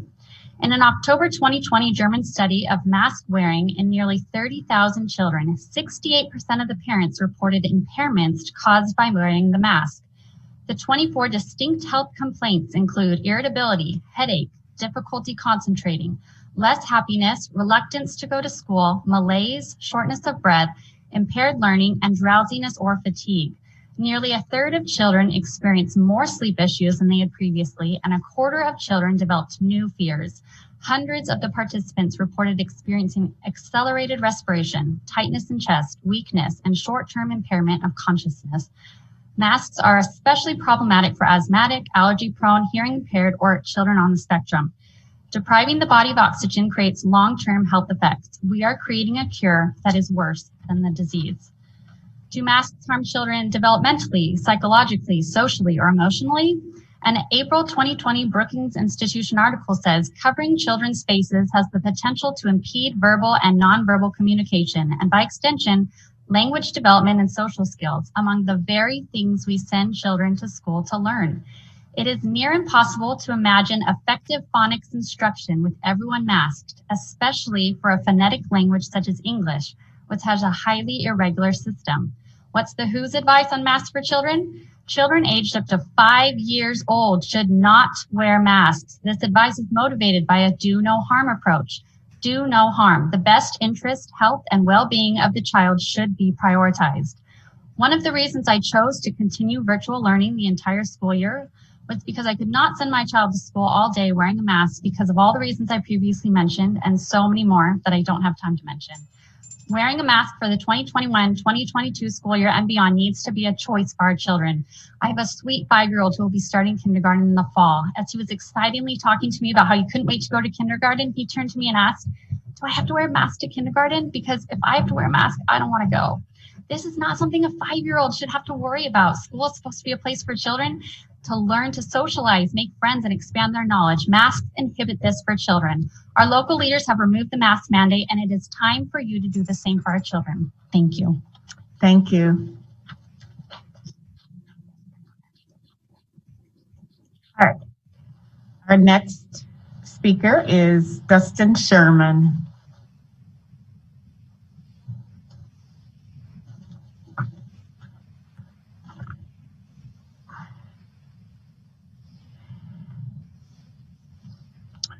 Thank you. Dustin Sherman for the record. First, I want to welcome the new members, the new board members here.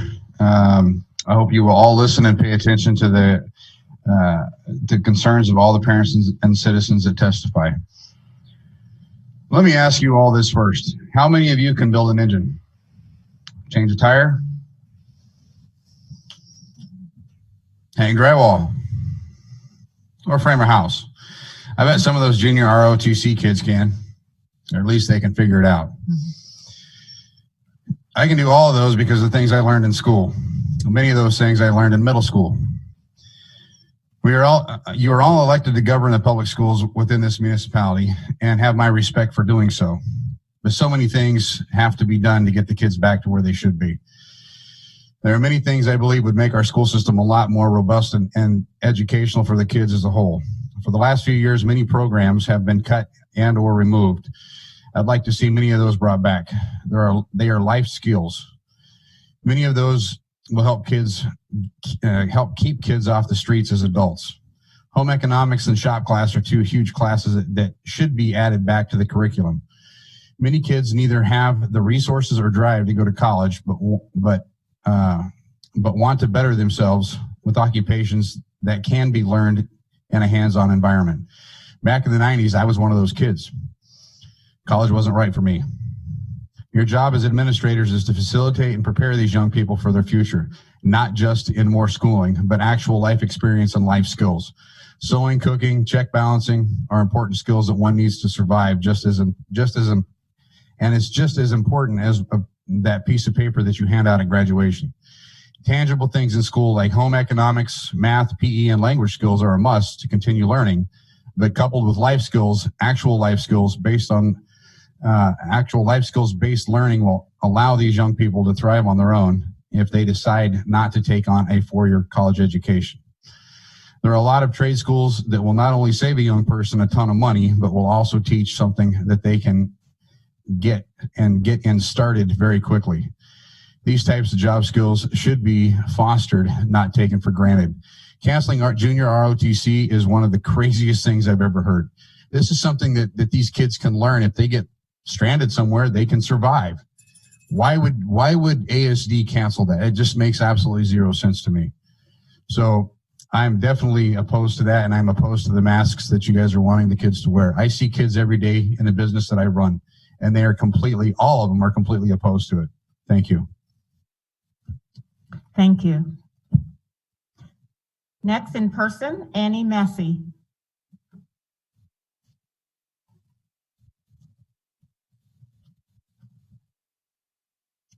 How do I know if this is on? It's on. It is on. Mm-hmm. Okay. I was expecting a green light. All right, you have 3 minutes. First, I want to welcome the new board. I'm Annie Massey. Tonight, I'm representing the Alaska Chapter for Parents' Rights in Education. We are parents organizing our communities to raise public awareness about K-12 education. We value students, empower parents, and enlighten communities. We stand for the fundamental right of parents to direct the upbringing of their children, including in education. When conversing with one board member this week, the question to me was, just exactly what does that look like? I'd like to answer that question here in 2 foundational phrases. Respect and restore parents' rights that honor U.S. Supreme Court precedent. 2, opt-in policies that are transparent, consistent, and easy for families to protect their children, because unlike adults, children lack capacity. These are the public policy issues that directly affect all families and our decisions to enroll or withdraw from public education. I've heard it said there are 2 problems with public education: everything our children do not learn and everything they do.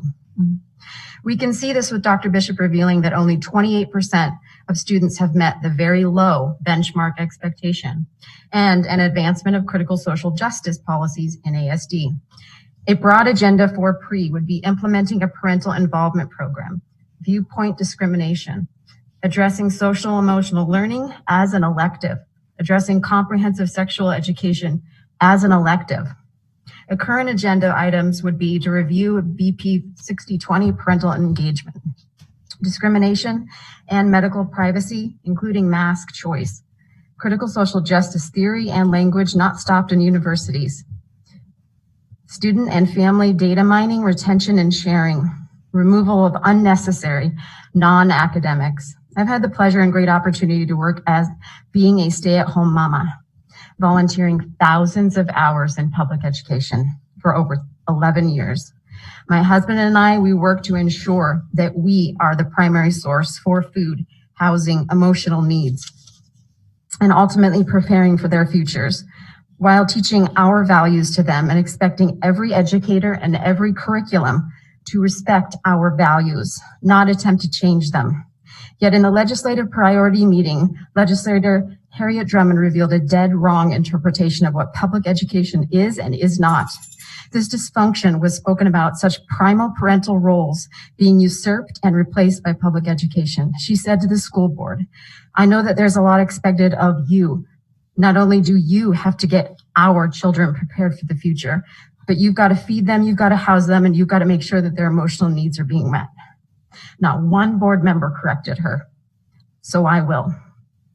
I'd like to go on record and state that Ms. Drummond is fundamentally wrong in her assumptions. Thank you.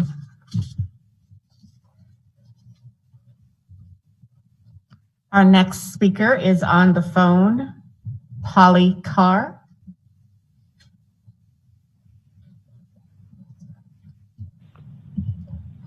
Polly, are you on the line?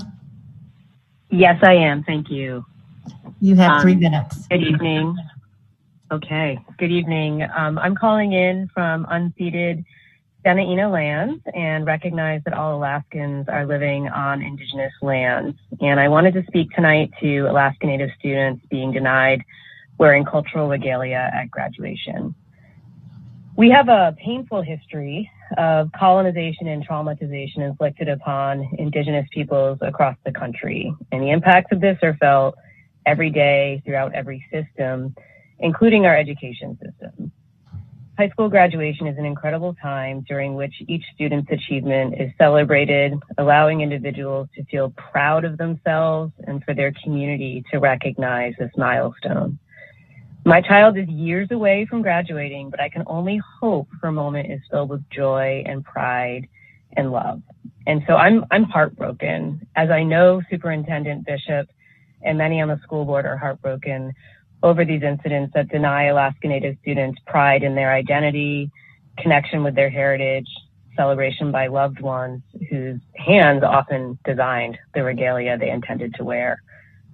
These experiences are a re-traumatization of historical injustices.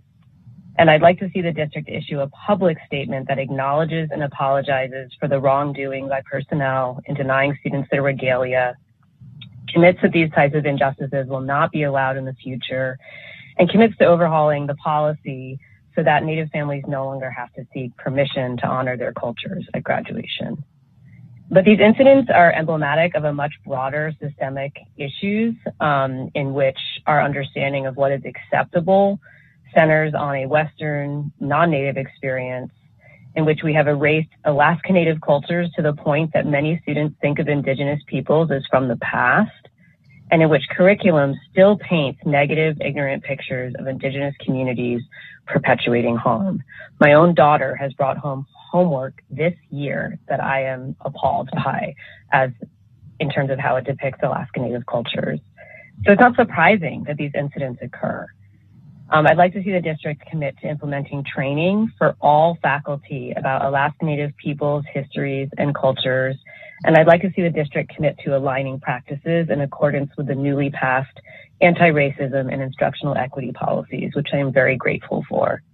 I want my daughter growing up understanding the incredible knowledge, practices, and contributions of Alaska Native people to the place she lives. I want her to know that what is good for Indigenous communities is good for all of Alaska. Thank you so much. Looking forward to seeing you all act on these issues, and I stand with you in doing so. Thanks.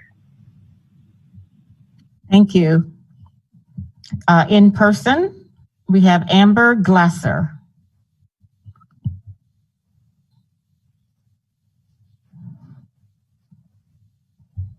Hello. Have to push the button. Oh, there we go. There it is. Yeah. Let's see here. All right, my name is Amber Glasser, and I'm a parent of 2 children in ASD. I'm testifying in support of Memorandum Number 123, a charter school amendment for Eagle Academy. Eagle Academy has consistently achieved the very highest student outcomes in the entire district. I would also like to touch on a couple other things. Our family is against critical race theory. The definition of theory, a supposition or system of ideas intended to explain something. Supposition is defined as an uncertain belief. So why would we pass curriculum based on an uncertain belief? I understand there are a lot of racist people in the world, but the responsibility to fix that falls on the families, and it is our job as parents and caretakers to make sure future generations are not racist. Critical race theory will create problems where problems never existed. Third, rumor has it you want to keep our children masked in the fall and possibly beyond. My 8-year-old daughter, here in the audience, has been struggling with masks since the very beginning. She's smart, and she's been listening to the assembly meetings and the hours of public testimony by doctors, OSHA experts, surgeons, nurses, and many others in the community that are completely against mandatory masks. When she did get to go back to school, she was sad and confused. Recess was taken away with only a half day offered. We go to a charter school, and the academic policy committee decided 8:30 to noon with math continued on Zoom at home was what we would do and what the majority of families wanted. Because of this, she's had neck pain and back pain from all of the screen time. She wants lunch, PE, music, recess, and all the extracurricular activities back. She wants to be able to hear her teacher. She wants to be able to go to her school library and walk around freely. She wants to hear her teacher and classmates. She wants to be heard when she's speaking. She's tired of repeating everything, so she doesn't like speaking in class anymore. This is wrong. Nonverbal communication is so important. How can we achieve this with masks on? I worked at Boys and Girls Club and I ran my own classroom. I've taken many early childhood education classes. I know covering the faces of anyone for extended periods of time will have consequences, but to cover the faces of innocent children who can't wear the mask properly and touch it constantly, just think about that. Seriously, please think about that. I've worked in restaurants over half my life, and cross-contamination is something you learn on the first day. Wearing masks should be 100% choice. If my child is suffering like this, that means many others are as well, and it is your job to protect them and to right your wrongs. Please take my testimony seriously. I will be devastated if I have to pull my kids out of ASD because you can't do what's right for them and what's right for the families. Thank you for your time, and I'd like to welcome the new members as well. Thank you. Our next speaker in person is Rochelle Griffiths.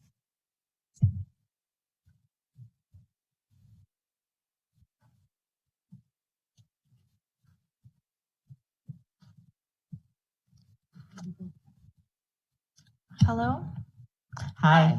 You have Hi. 3 minutes. Thank you.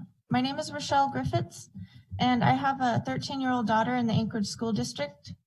And I strongly oppose the critical race theory. I think that there's too many unknowns when it comes to the critical race theory.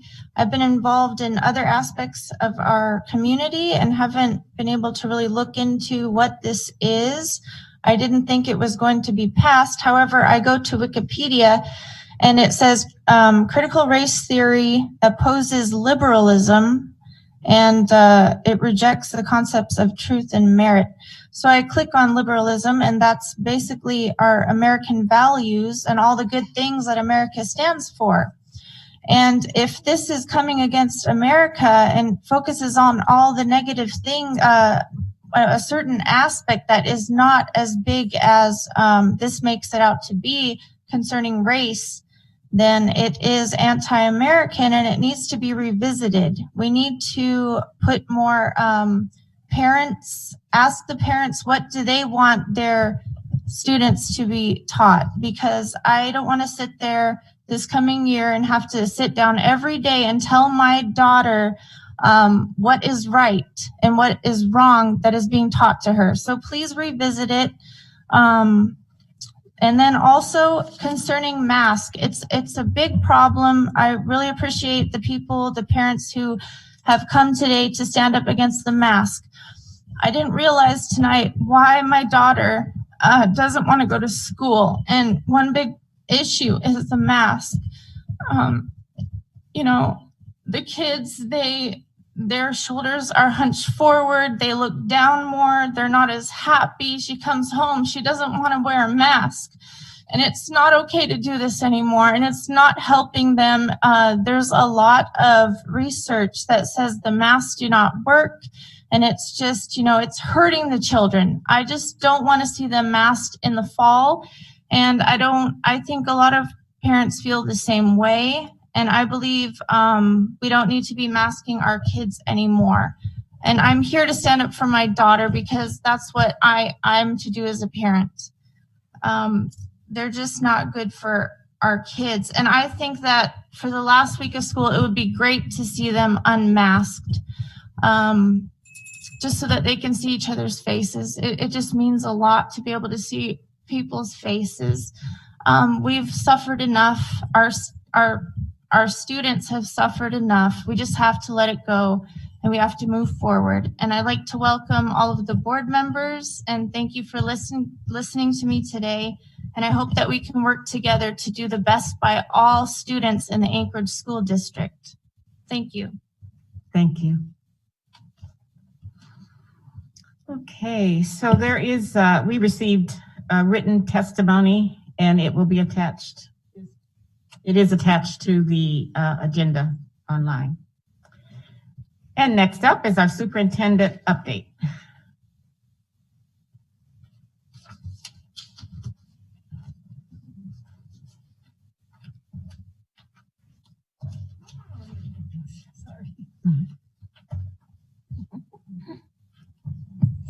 Thank you, Madam President. I will just touch on a few things, and there's quite a few people in the audience that would like to introduce themselves as well, and then probably get home to do more, to get ready for tomorrow, the third to the last day of school. So first is in regard to survey, then regalia, and then the introductions of new principals.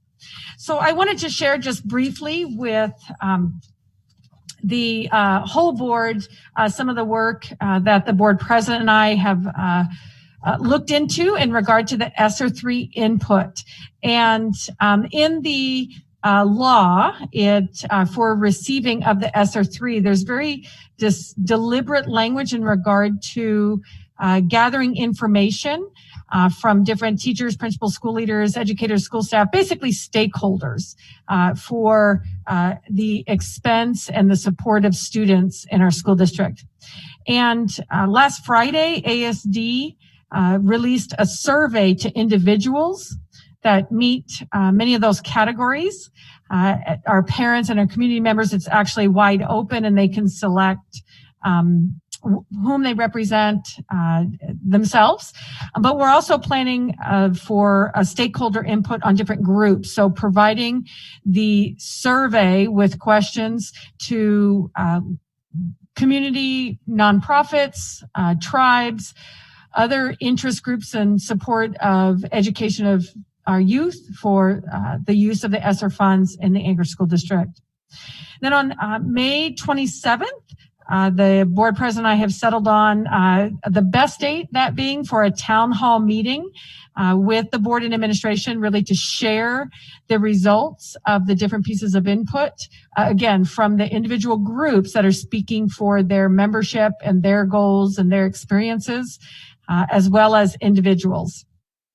It's a very simple report, and it demonstrates the areas that are allowable use of the funds to garner some insight into where the value is for our stakeholders. And then we'll receive additional input at the meeting and answer questions as we believe. And then the plan would be for June 1st at the board meeting to allow for public testimony at a time certain 45 minutes, and the rest can be written testimony. So plenty of opportunity, whether in person with the board, dialing in to a dual session, Zoom session, town hall, my thoughts are, as well as just electronic for those that choose not to do either of the two. And you can do all three if you prefer. So that's just kind of a timeline of input in regard to the ESSER 3. And there has been quite a bit of testimony in regard to regalia in the incident that, a couple of incidences that happened at West High.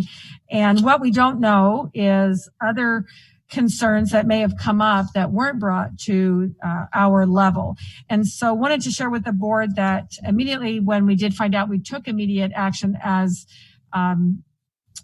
Member Wilson mentioned, that just really move the approval, communicate with your families, share the information, be sure that we're communicating what's expected and the intent to please come, share it, and not really remove those roadblocks for the rest of our graduations. So the information came that some schools work directly with students, but not back with families. And that was a goal as well. Don't only let the students know, please communicate as well with the families. So that did occur last week, and that notice went out. And over the next few weeks, we're really working to review the process of the administrative regulation. It is in its infancy. This is the second year actually that it went into action, but we want to find out the input to kind of do an after action. Where are the changes? My understanding and just some of the discussions I've had was to get to a yes, that to make regalia allowable and just say we can have individualism and really celebration of our cultures at graduations, which we hadn't in the past. And but the purpose of the AR did not land on the people who it was written for in a good way, in an effective way. So it is being reviewed and spending time with after action as soon as school is over. So those will happen after next week, after this week rather. And then really we're going with a recommendation of what we've heard from our senior director, Doreen Brown, and support of our Native cultural committees to really have that reside with them and the Native community of elders. So we are moving in that direction, just haven't gotten there, but wanted to share with the board the action that was taken. I also updated you last week. And I just want to share some other good news, our elementary hires. And some of these folks are in the audience and they've waited for us, but we've had some changes in open positions. And our elementary hiring completed, I believe, over the weekend. And so I would like to introduce to you, and as I say your name and say a little bit about you, if you could come to the mic, because we would certainly welcome you to share some thoughts. I don't know if you knew this would happen. So Molly Hickox, you're number one. And Miss Hickox is mostly known for being the mom of Emily, our school board rep, but we'll give her this other credit as well.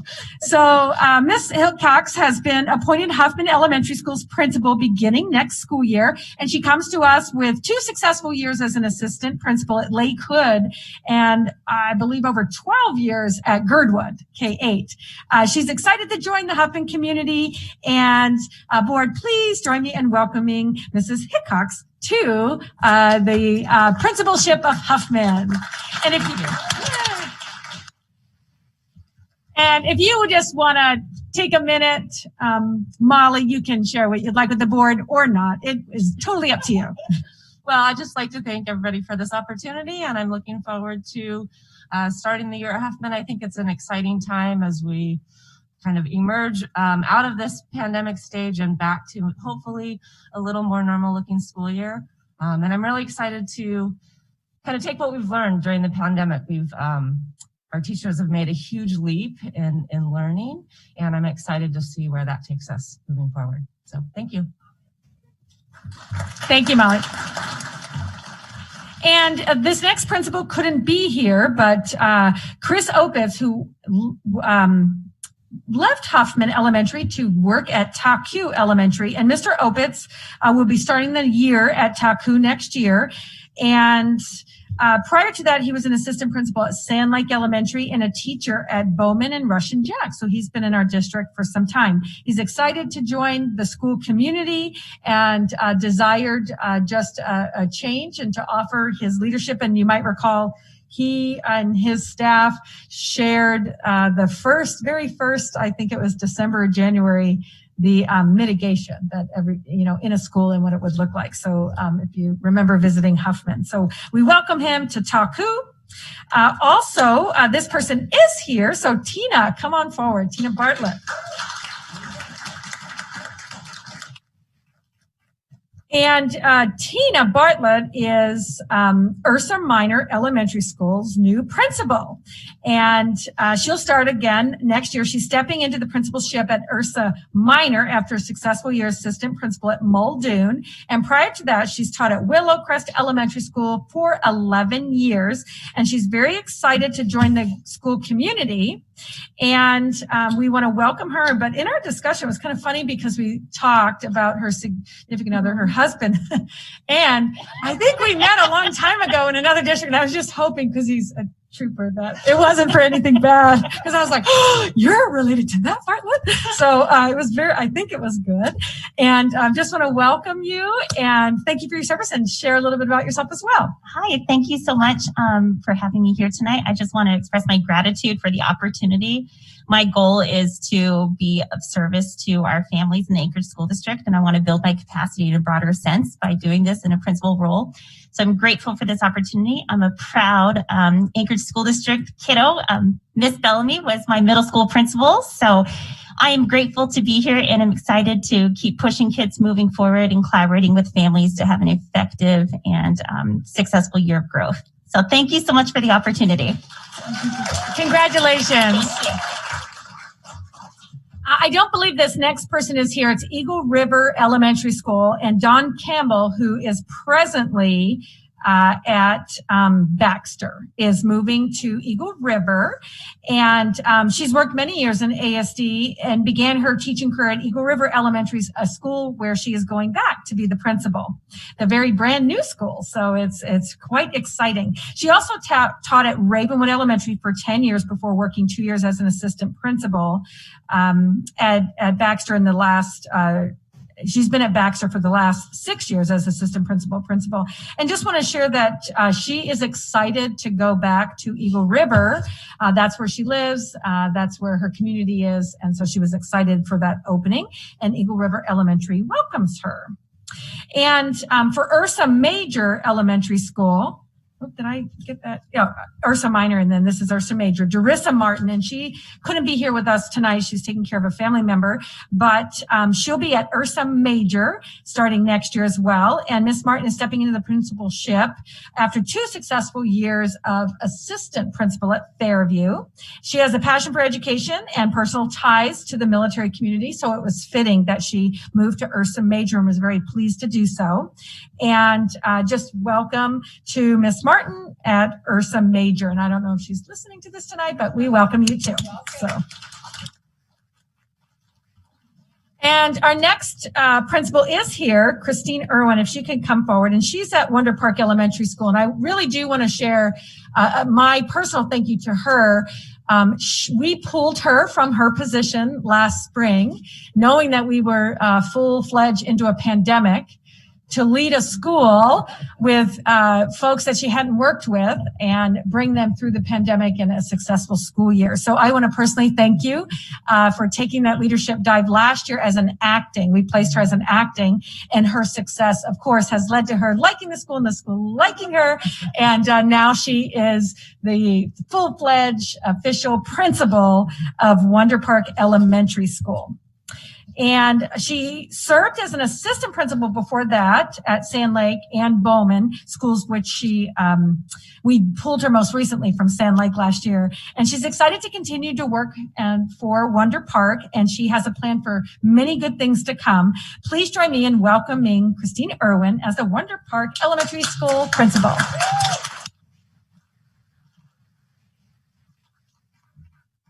Well, I'd like to thank you for this opportunity. I grew up here in Anchorage. I went to school at Chester Valley and Baxter, Windler and East High, went to college out of state and came back and began my career at the Anchorage School District in 1991. So this is the pinnacle of my career. I've been looking forward to leading a school and championing my students in the community. So thank you for this opportunity.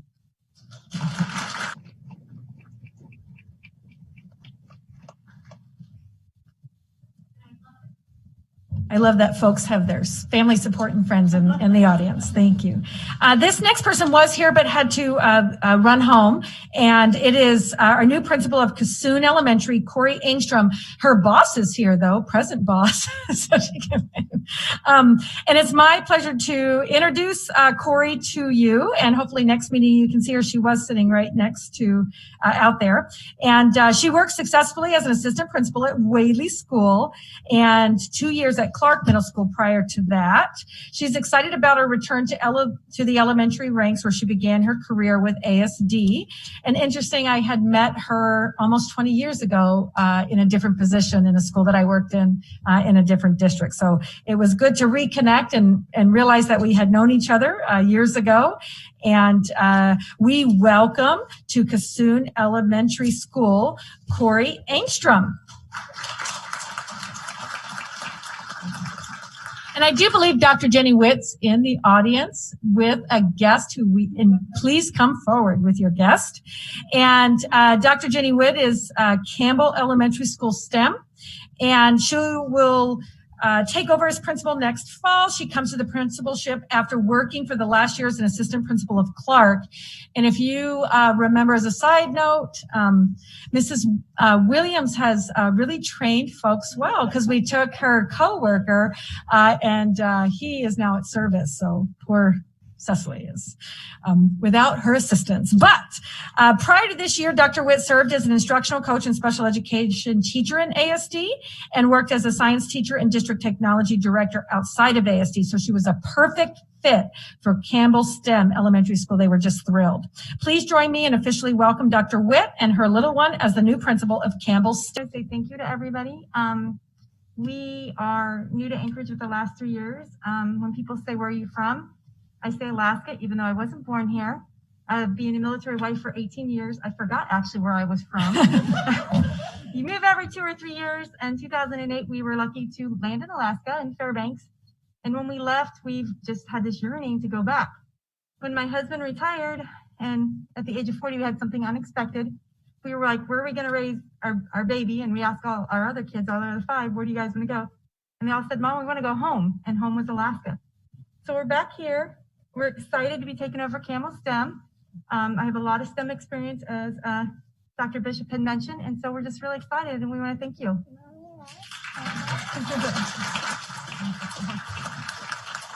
Did she want to say anything into the microphone? Say hi. It's past bedtime. You can say hi, everybody. No way. Okay. All right. And I would like to invite Mara Rosenthal from Baxter Elementary School forward. She is the acting principal of Baxter Elementary School, and she was our most recent hire.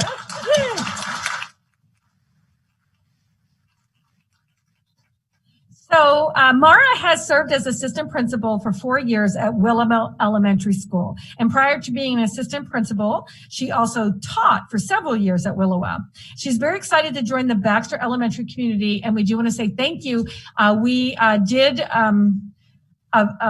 a transfer, if you will, asked her if she would take Baxter being this late in the year and doing a community group, and the whole process would be difficult, and we wanted to have Baxter be involved. So we have an acting principal there, and Mara's leadership fits perfectly with that community, and we're very excited for her to lead the community and hopefully really talk her into applying for that job full time.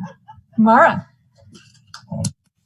Well, thank you so much for this opportunity. I am honored to be sliding into this position and sliding from northeast to kind of more southeast Anchorage. I grew up here and went to all ASD schools, and I'm really proud to just continue to support our community. I can't wait to get to know the whole Baxter community. So thank you so much.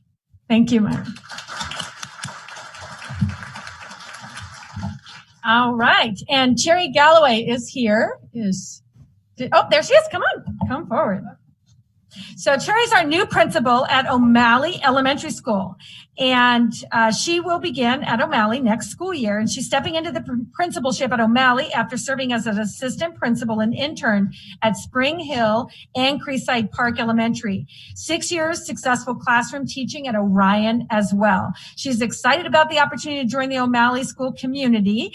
And one of the features is that she had children in an immersion program and then taught in a non-immersion program, so she really understands the dual programs and moving everybody forward for success. So please welcome Cherry Galloway for me.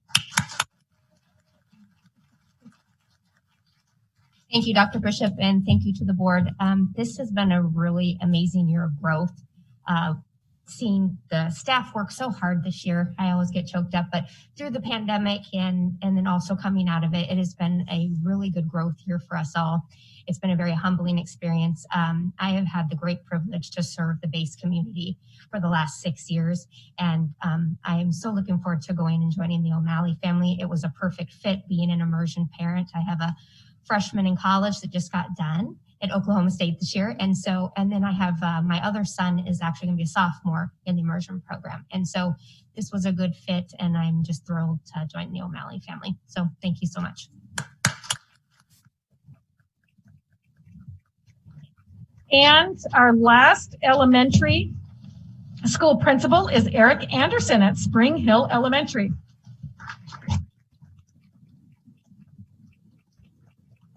And this is Mr. Eric Anderson. He comes to us again, like I said, from Spring Hill, just most recently, but many years of teaching and administrative experience, including principalship at Unalaska City School in Unalaska, Winterberry Charter in Anchorage, and Kodiak Middle School. He has quite a depth and breadth of experience in the administrative ranks and continues to come back to ASD and choose ASD. So we're thrilled with Mr. Anderson. Presently, he is the assistant principal at Abbott Loop Elementary School. Please join me in officially welcoming Mr. Anderson as the new principal at Spring Hill Elementary School.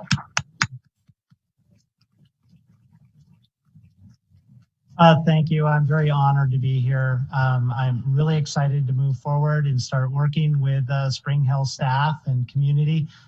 Been welcomed greatly there, and I'm just very excited to be here and get moving.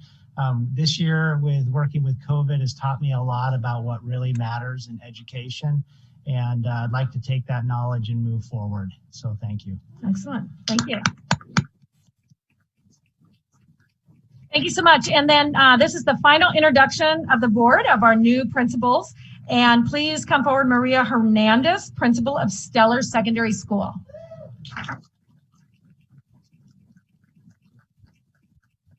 And this year we just had 2 secondary principals. And again, we had Service and now Stellar. And let me share a little bit about Maria.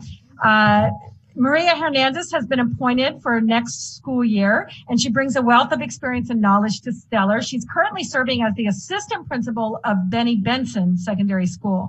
But prior to her time at Benson, she served the district in many capacities, and you'll recall her list name, including a project manager. She was one of the folks that we honored tonight prior to moving into a school.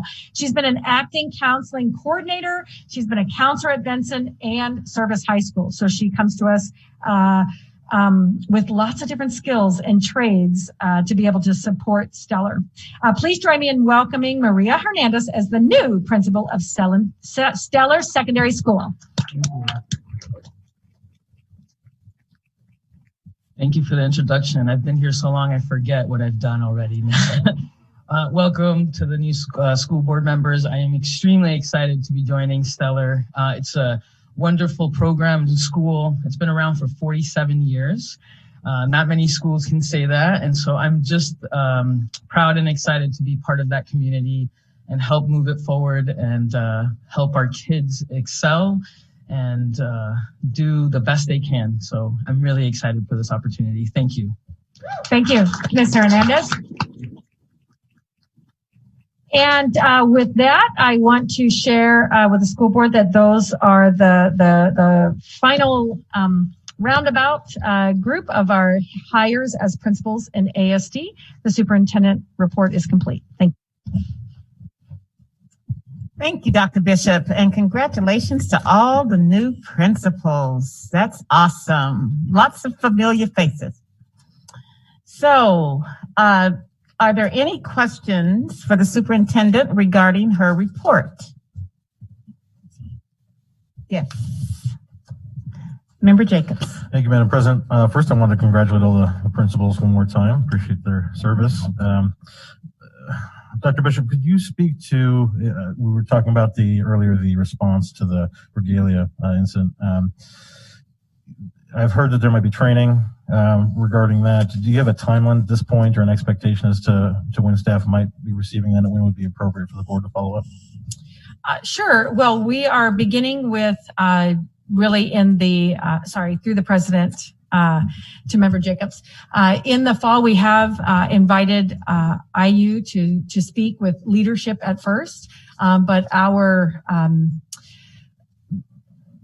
professional development and training will be ongoing. So we're starting with that starting point to understand where we are, as well as introduce we had some planned with the equity policy as well as the anti-racism policy to really educate our staff, starting with our school leaders, and IU is going to be a part of that as an initial start, and then we can follow through with our planning after that.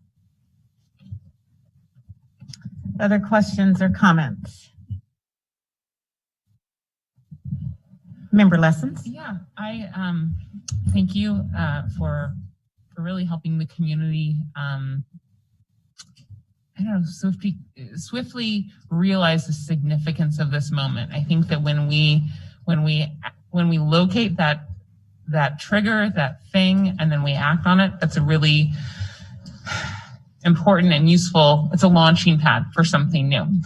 And for me, a lot of this comes back to the curricular experience, because that's what education does. It's that K-12 system. I think I look forward to seeing both a process unfold and a new kind of a product. And I think that product, and I'd be happy to help work on whatever it is, I want to see, if it's an ecosystem or like a deeply informed spiraling system of foundational knowledge, right? It begins in kindergarten. It's layered throughout every year that our Alaska Native people are not just a chapter or a unit that we close unit 4 and we're done with, but our students' understandings of this place and its histories and the ways in which Alaska Native people and all of everybody who's here.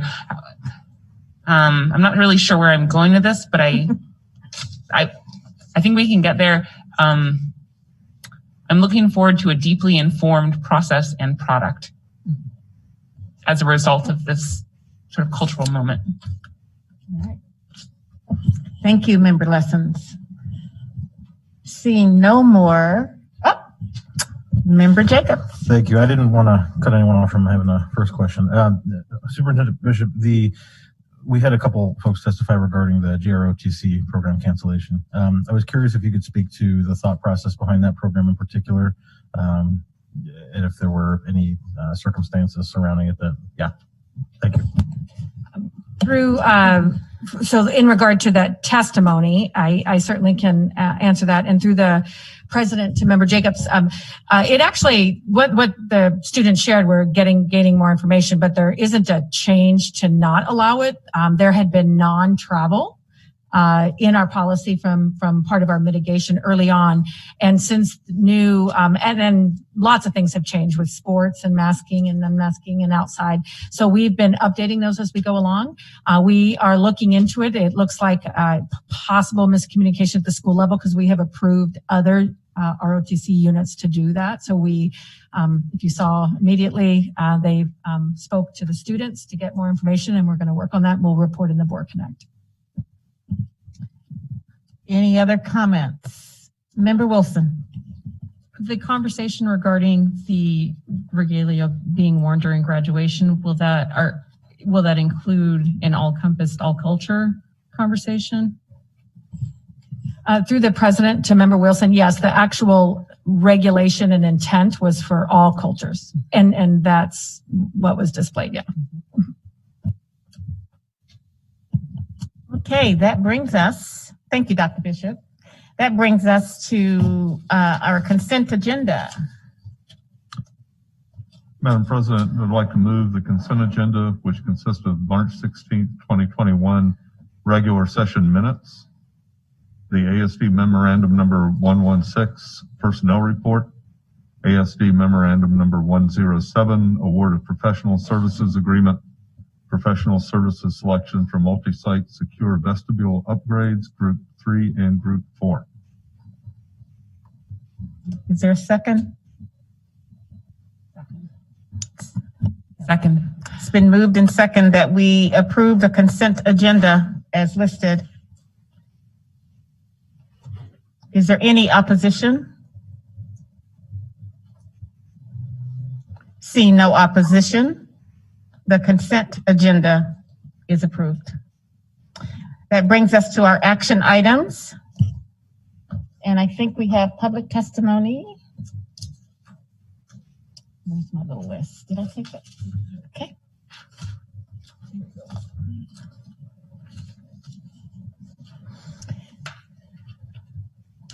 The procedures for agenda item testimony are as follows. An action item is first introduced by the Vice President, and if seconded by another board member, I will open the floor for public testimony. Each person will have 3 minutes to testify.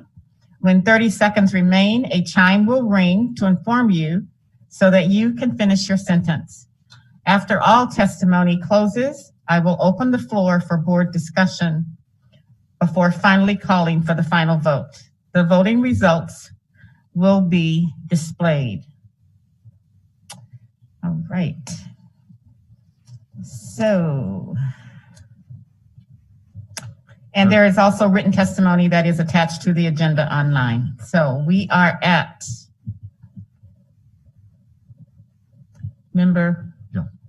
Madam President, I'd like to move ASD memorandum number 123, a request from Eagle Academy Academic Policy Board to amend their current charter and add 7th and 8th grades to their school grade levels and increase their enrollment cap from 180 to 240 students. Second. It's been moved and second. And we have 2 people signed up to testify. We will start with Annie Massey.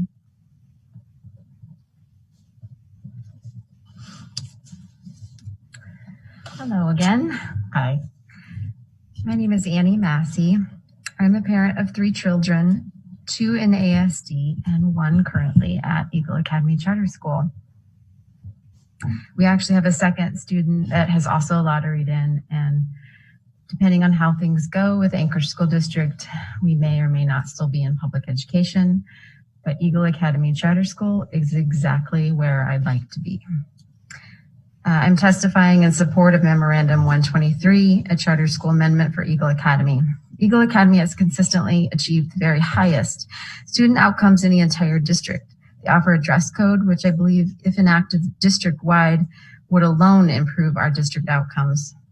They draw from back to basics teaching, including Spalding and Saxon math curriculum, and with an emphasis on ideals of patriotism and good character that consistently works.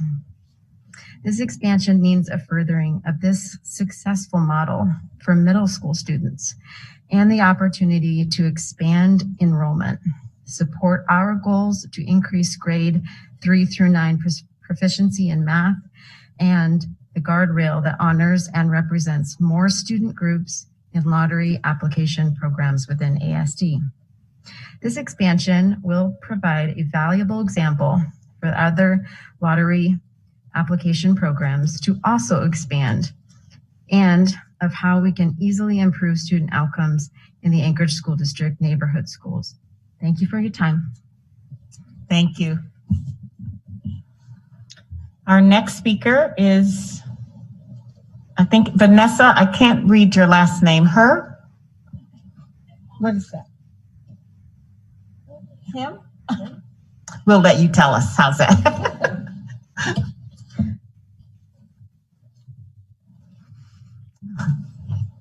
Oh, from the back. It's Hall. Hall? Yeah, Hall. Oh, okay. Yeah. Okay. Apparently, I was writing my signature, not legible. All right. You have 3 minutes. Thank you. My name is Vanessa Hall, and I am the Eagle Academy Academic Policy Board Chair, but I'm speaking to you as a parent tonight. I have a current 5th grader, my daughter, and 2nd grader, my son, at Eagle Academy. I am here tonight to speak in support of the 7th and 8th grade expansion on the board's agenda. My mom was one of the original Eagle Academy founders, and 7th and 8th grade expansion was always one of their plans for the school. They've gone through the process several times to try and plan it out, starting back in 2008, but never had the funding to make it a viable program. Over a decade later, it is finally financially possible for us. Many parents, including myself, want to see this expansion move forward. You want to hit that again? Hit your mic again. It went off. There you go. Did you hear Yes, most of, okay. we did most of it. I mean, we heard all of it except that last little sentence. So for the following common reasons: continuation of a rigorous academically focused program, continuation of our Spalding and Saxon curriculum, and an alternative local choice to the standard middle school option. Our school has proven year after year through high student achievement that our program works. Our curriculum has set many students up for success in high school and beyond. Continuation through 7th and 8th grade will only improve the path they are on. Some families value a more traditional back to basics program with smaller class sizes and the ability to place students in the appropriate language arts and math levels. Eagle Academy provides this. Please consider approving the expansion of this program for an alternative program to the local middle schools. Thank you. Thank you. I'm not showing anybody else. That ends our public testimony on this action item. So the matter before the board right now is a motion to approve memorandum number 123 for Eagle Academy Charter School.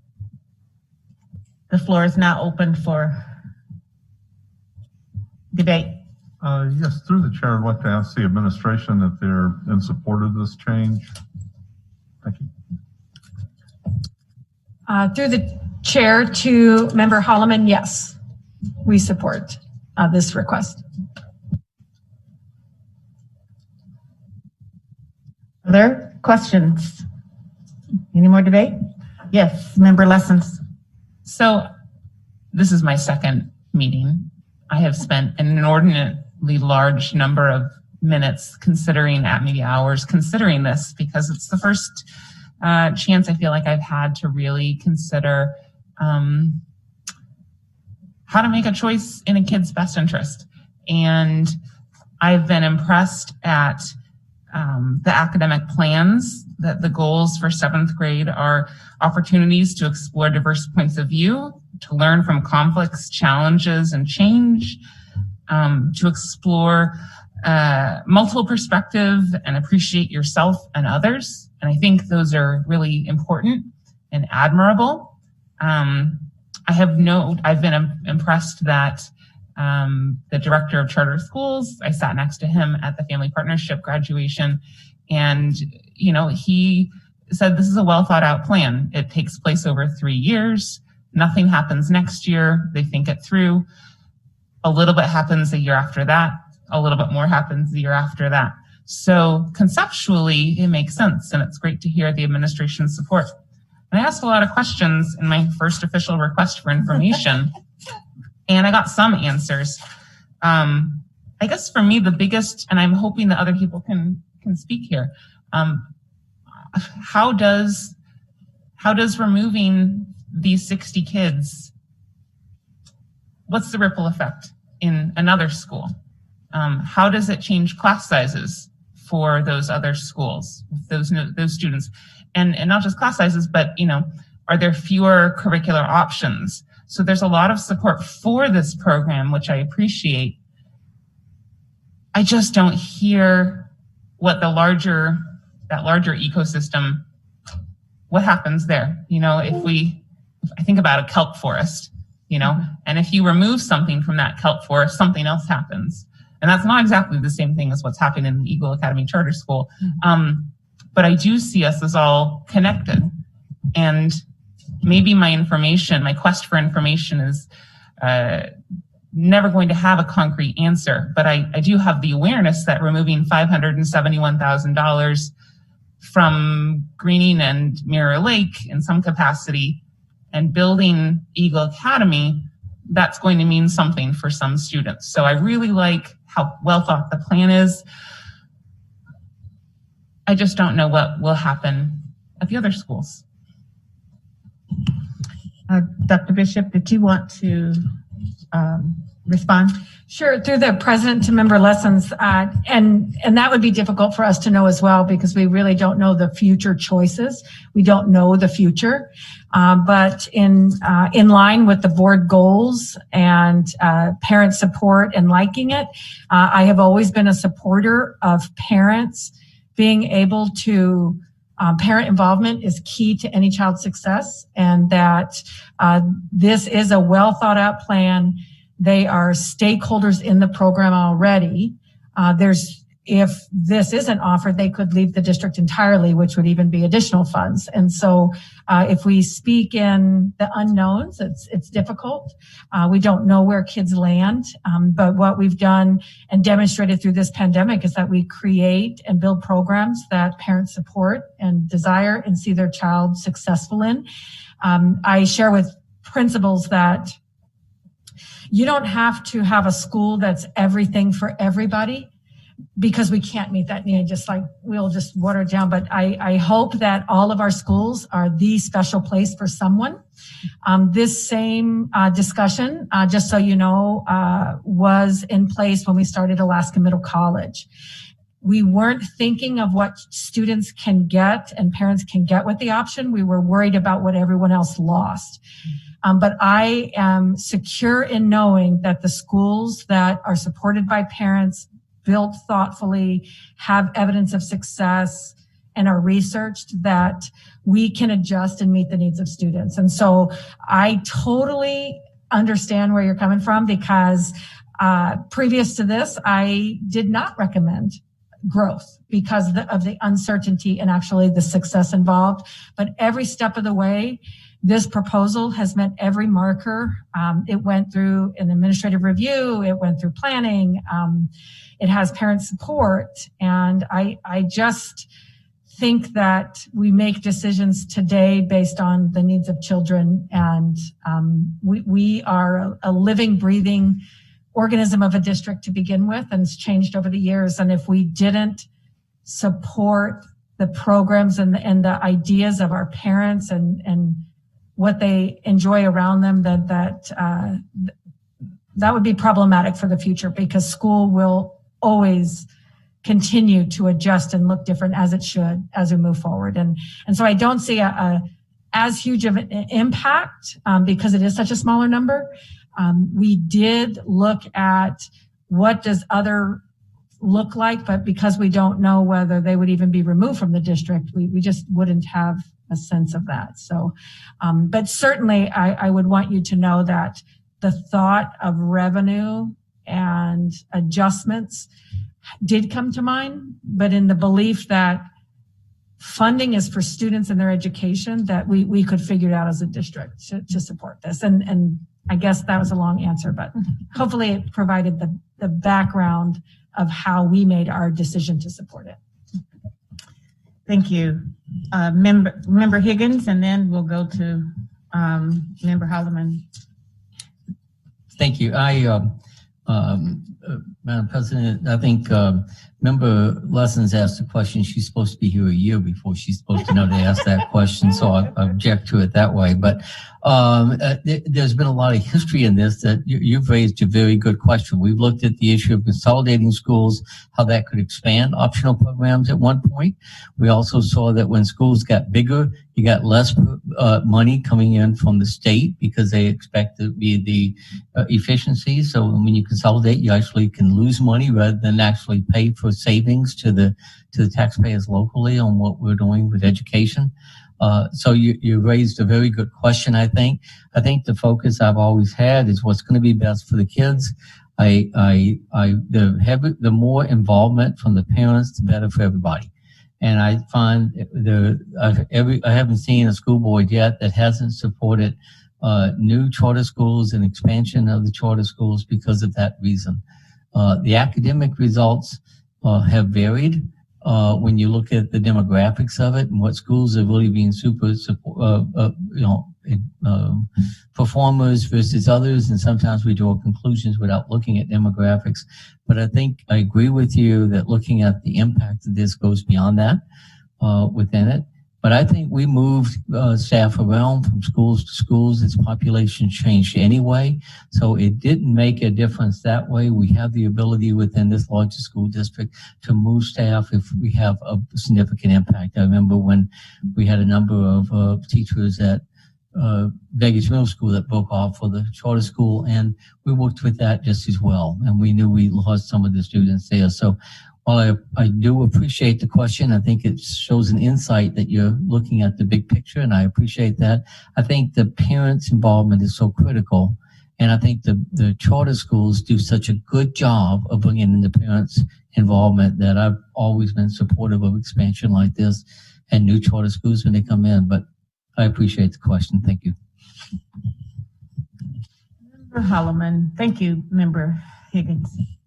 I was going to commend you because I just got a yes when I asked a question, and she really answered yours. I'm not complaining. I was going to say, from personal experience, a disturbingly long time ago when ASD opened a charter, it so happened that it appealed to a lot of people at a school I was teaching at, and classmates of my son, who was headed to that school as well. And I saw a number of students that I expected at my middle school, because you feel that way about it, deviated and left for a different program. And interestingly, through the course of the year and the following year, a lot of them came back. And I think you'll see things like that happen. It's easier to go to your neighborhood school, easier on everybody. It's your next door neighbors. There's a yellow bus that picks you up and drops you off. But people choose them for a reason, and often the reason is fit for the student, for the faculty, for parents, for everything about it.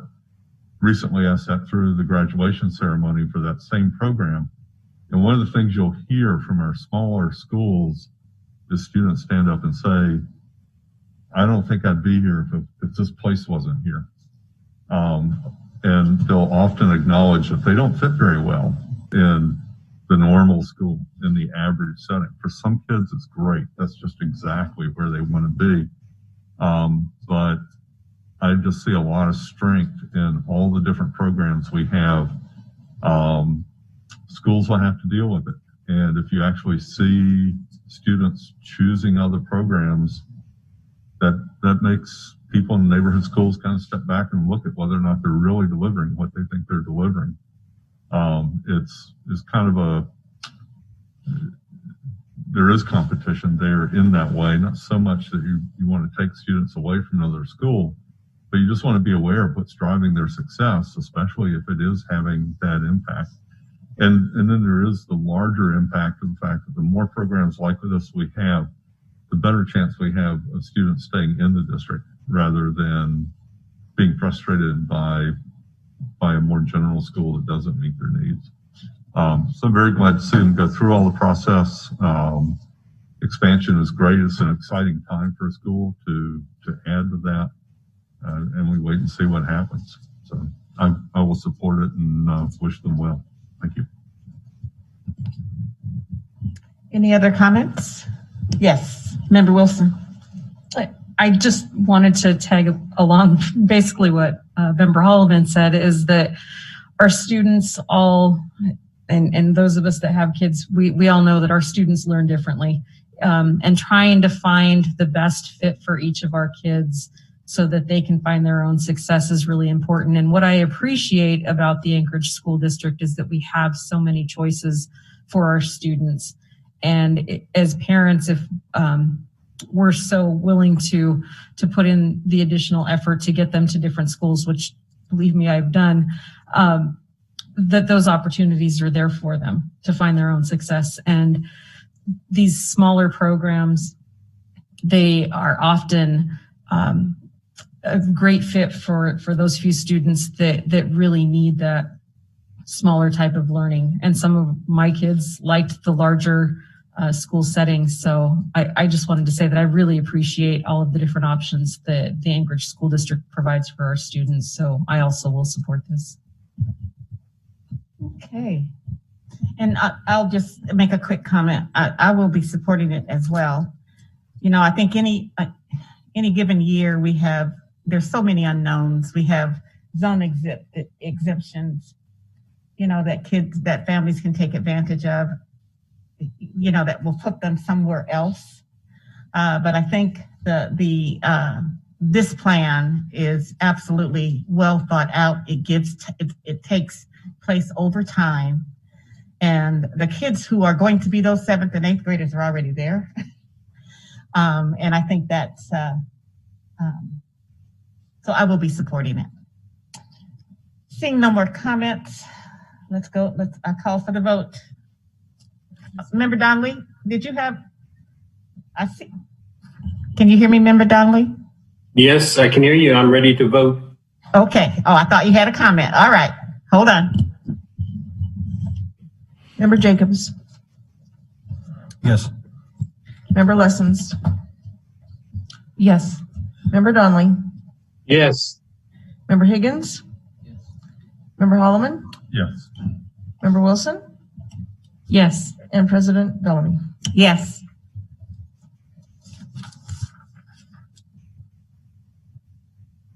And that motion passes unanimously. Okay, on our agenda, we are now at non-action items. Anybody want to pull anything that's there? To the president, I'd like to pull memorandum number 128, paid lunch price increases. Okay. Anybody else? All right, you may speak to your. Great, thank you so much. So to my understanding, the premise is that lunch price increases would go up by about 25 cents, which is not a tremendous amount, netting about $160,000. My question, actually, I have two of them, and maybe they don't have very clear answers right now. I would like to know where that money is going to be reinvested and how. In particular, I would like to see the quality of our school lunches improve as far as fruit and vegetable, fresh foods. I have a kindergartner and a 4th grader, and we allow them to do a hot lunch once a month, and they search out the lunches that have the sweetest sounding or the most processed sounding things, because that's not necessarily what they get at home, but that's what a lot of kids get every day, twice a day, for breakfast and lunch. And so I would hope that we could take that additional revenue and maybe, I don't know, purchase Alaska salmon. I know down in other school districts, maybe Sitka, they're making salmon patties every so often. I think that would be a really fabulous way of reinvesting families' additional, those additional funds. And my second point, and I don't know how to say this exactly, is why are we serving chocolate milk? And to that, it's my general understanding from the Department of Health and Human Services that there's about 3 teaspoons of added sugar in every container of chocolate milk. And I just did the quick math that if a student has 3 teaspoons of added sugar every day from their like K through 12 experience, that's about 9 gallons of additional sugar, which is a large volume of sugar. And it contributes to things like heart disease, diabetes, high blood pressure, stroke. And those are all things that really don't prepare anybody for success in life. That's the long-term implication. Will a glass of chocolate milk do anybody harm at any given moment? No. Might it make discipline problems and unruly behaviors increase in a classroom? Maybe. Does the American Heart Association think kids age 2 to 18 should have about 6 teaspoons of added sugar a day? Yes. So that's about, one of the chocolate milk boxes is half of what a kiddo should have for their added sugars. That I don't know what the nutritional value, I know Annie Massey agrees with me on this.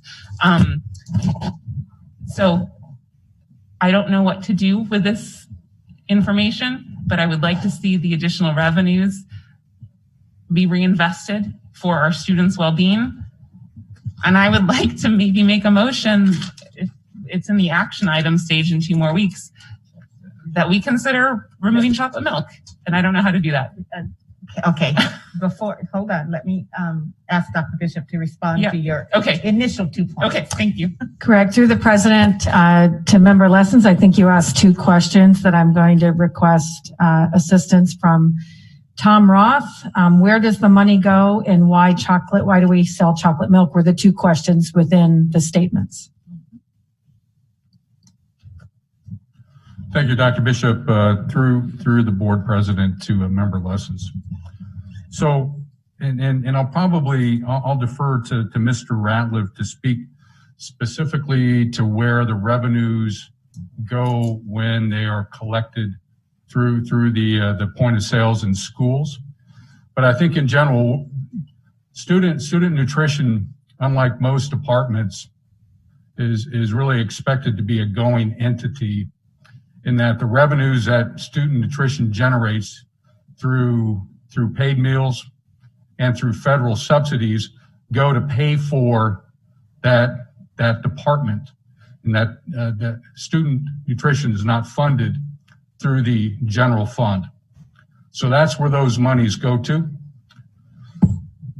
And in addition to that, just some of the comments in regard to updated lunches.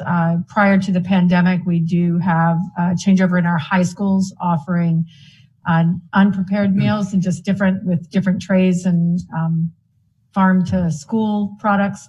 And we are working through those issues at elementary school because the schools were not built to actually have a full kitchen. Back to you, Mr. Roth. Thank you, Dr. Bishop.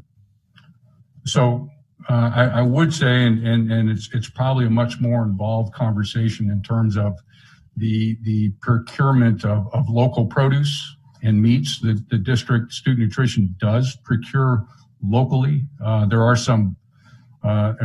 many requirements. I don't know that local fish is feasible just from a preparation and a storage standpoint, but to be sure, we're very keen on purchasing fresh fruit and vegetables and meat locally for our students. But again, I think member Lessons, we can probably set a time to brief the board, have Andy Mergens come in and talk to those details. With regards to the chocolate milk, I'm not qualified to offer a personal opinion. The district does offer white milk, chocolate milk. They're both shelf stable. The district also offers lactose-free milk. That was addressed earlier. I think what it comes down to is offering students options. And the truth is, many kids will quickly walk past white milk, but they'll take chocolate milk. If there is a way to get that calcium and the other nutritional value, notwithstanding the sugar, and that's a great point. As a parent, I understand that. But if that's the only thing a student will consume when they take a meal, it's an option that's available to them. Okay. And to your third point, this is an information only item, so it won't be moving I know, but that's where I'm going. I don't know how to do it, but that's where I'm going. All right. All right. Any other comments? Did you have another point? Okay. All right. Okay. That brings us to public testimony on non-agenda items. We have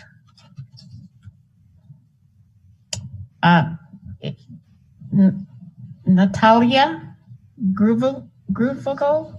You got to help me out.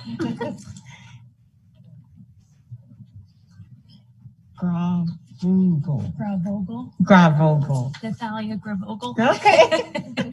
No worries, it gets butchered all the time. Thank you. Hello, my name is Natalia Gravogel. I am a Mexican and Athabascan mother of an upcoming kindergartner and second grader. I am testifying today in opposition of bringing in critical race theory to our district. Upon research, it is apparent that over 50% of our students are not proficient in English, math, and science. I want to highlight some PEAKS testing statistics that I obtained from the Anchorage School District website. These statistics come from the 2018 to 2019 school year. 95% or more of the students in the district were tested. For English, the data showed that 57.7% of students were either below proficient or far below proficient. Regarding math, the data showed that 60.56% were either below proficient or far below proficient in math. For science, the data showed that 53.39% of students are either below proficient or far below proficient. My point is that 50% of school-age kids are struggling in math, English, and science. And we're discussing bringing critical race theory to this district. Why are we going to bring in a concept, in my opinion, should not be taught in the school system when the district is failing these children in every other aspect? Based on this data, I think the district needs to focus on increasing proficiency in math, English, and science, not adding critical race theory to the curriculum. I want to also testify that I'm against masking our children in the fall. Fact, only N95 respirators prevent airborne viruses, so every other form of mask will not filter out an airborne pathogen. I want us to use some common sense. If I can smell a fart through a mask, a virus will also penetrate. There are various vaccines out now for people who want to protect themselves further from a virus that has over a 99% survival rate. We now know that masking, keeping kids apart, and having barriers between students are just for optics. They give people a false sense of security. As a licensed professional counselor who specializes in working with childhood and developmental trauma, I want to say that there is no vaccine or cure for the psychological impact that these masks, physical barriers, and staying 6 feet apart has had on our school-age children. Please don't continue this madness. Our children's mental health is more important than adults' false sense of security. Thank you for your time.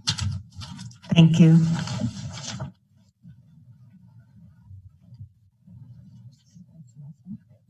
Okay, that ends our public testimony. We are now at school board and administration comments. Anybody got any comments? Okay, Member Higgins.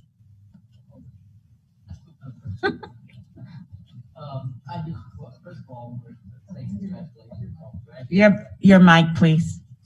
Sounded better that way, but yeah, first of all, I just want to shout out congratulations to all the graduates. I've had a chance to go to Diamond and different schools with that, and watching the celebration and seeing the parents who were so engaged in it. Just congratulations. One of the things I did when I first got on school board the first time in 2008 was I remember attending migrant education, and they had a connection with kids, and it was pretty cool because I just come from a presentation on America's Promise that said kids that are not kids, but people who are in poverty, they had top 3 goals were the survival, food, everything else. The second one was entertainment. Third one was relationships.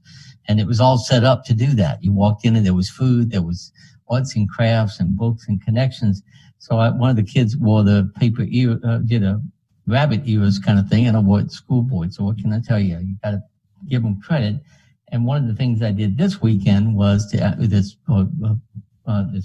weekend was I had a chance at Tudor Elementary to go by there with all the plant sales and watch all these teachers that was so engaged with the kids, helping them do the plant sales. And I was dragged there by some kids. So I just want to say it was a very nice function, and just a thanks to the teachers there, the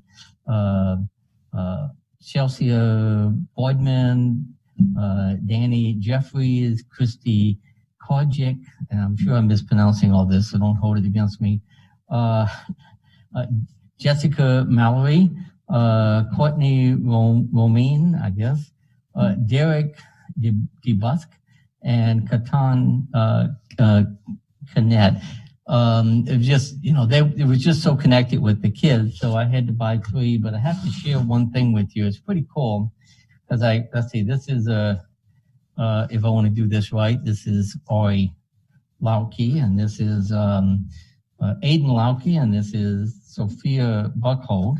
And it's kind of fun. They even used the newspaper to do it with. So I thought that was kind of cool type of event, what they were teaching them and getting them involved, and a little capitalism right out there if you want. But I did appreciate that. And I just, when we got events like that, being able to comment, at least give recognition to some of the teachers and the kids that are doing things, and to just say thanks and appreciate the job you're doing. So with that, thank you. Thank you. Other comments from the board? Member Wilson. Just wanted to congratulate all of our 2021 graduates. I had the pleasure of attending actually quite a few graduations and some immersion ceremonies, and I was just super excited that they got to participate in person this year. They were super excited to participate in person. And also I wanted to say thank you to all the educators for helping those students get to that point. I've worked with many of them, and they work tirelessly to make sure, K through 12, they work tirelessly to make sure that our students get the best education they possibly can. And this has been a really tough year. So thank you to our educators as well. Thank you. Member Lessons. I just want to, echo the graduation huzzas. It was a really remarkable week of witnessing students who have overcome a lot. They've developed grit, they've developed perseverance, they've developed new ways of thinking, new modalities, new practices. And it was, I had nothing to do with their success, but it was a privilege to look them in the eye and sort of bear witness to that.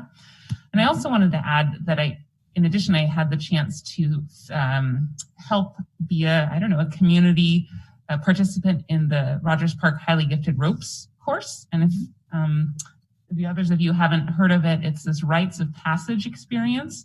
And if we're talking about students being life ready, these 6th graders were conceptualizing, implementing, and then reflecting back on year-long objectives. So one student presented on creating her own art store on Etsy. And the challenge she overcame was nobody bought her art. So what did she do? She had to adjust her prices. And then she had to make the art, make the Etsy store, deal with supply and demand, and then sort of reflect on that all during the pandemic.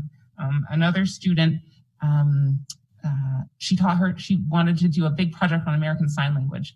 And you can see how that mobilized her she's thinking bigger. She's thinking about middle school. She's thinking about high school, the importance of ASL as a language. And I was just so deeply impressed by both of these hour-long presentations that these young ladies gave. And I would hope that more of our students have the opportunity to engage in these self-directed project-based learning where they can really develop these capacities for grit and perseverance and seeing something through. It was wonderful. Thank you. Carl? Yeah, just briefly, I wanted to congratulate the graduates as well. I had 2 kiddos graduate this past year, and I saw the district did what it could to make that process as normal as possible, and it was awesome. But there was something about the students marching through the service football field that was definitely uplifting. So yeah, great. Any comments from staff?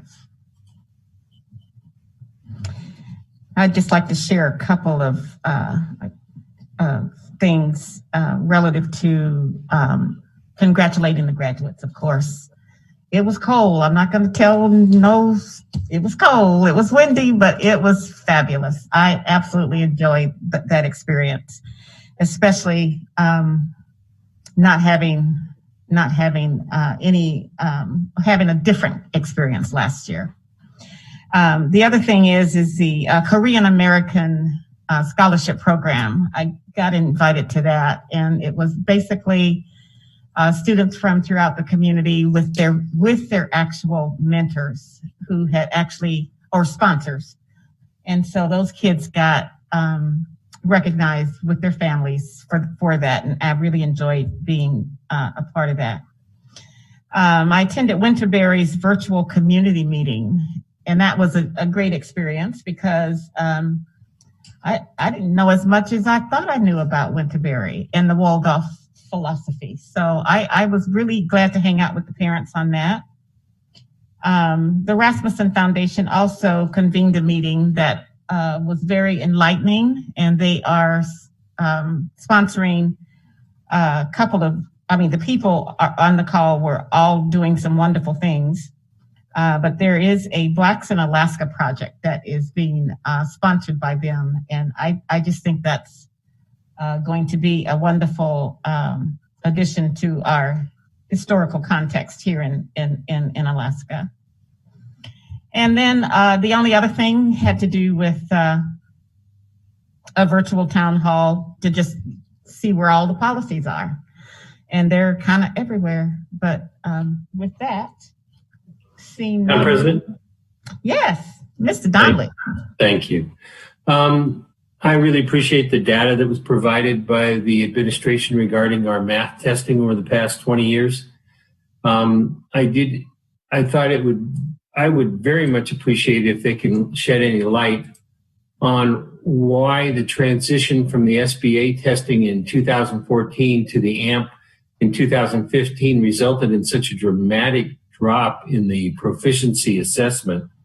I'm sure there was an increase in difficulty there, but it seems like a 50% reduction. There must be more to the story there. And if at any point of time the administration, I'm not asking for that tonight, could provide some additional data about that significant drop that occurred between 2014 and 2015, I'd greatly appreciate it from the point of view of really understanding where we've been the last 20 years, how we've evolved to where we've gotten to today. Thank you. Okay, thank you, Member Donnelly. Dr. Bishop has a response, and then we'll see where we are after that. Thank you, Member Donnelly. That's a great observation, and we have noticed that as well when we talked about the reading and the reading program and the change and the frustrations from our teachers. The SBA was an assessment of the prior standards, and I shared at one time that when Alaska was rated with other states, we received a D on our standards at that time for rigor. In the change to the Alaska standards, we then were in the top 10 of all 50 states of rigor in standards with the Alaska state standards. And so you are correct that the assessment, which assesses the standards and the student's knowledge of the standards, changed as well, became a more rigorous test. So those two differences demonstrated the change in the Alaska standards, what we expect children to know and be able to do. Thank you. Thank you, Dr. Bishop. Member Donnelly, are you good? Yes, ma'am. Thank you. Okay, thank you. All right, seeing no other hands or gestures to comment, I'll entertain a motion to adjourn. I'll second.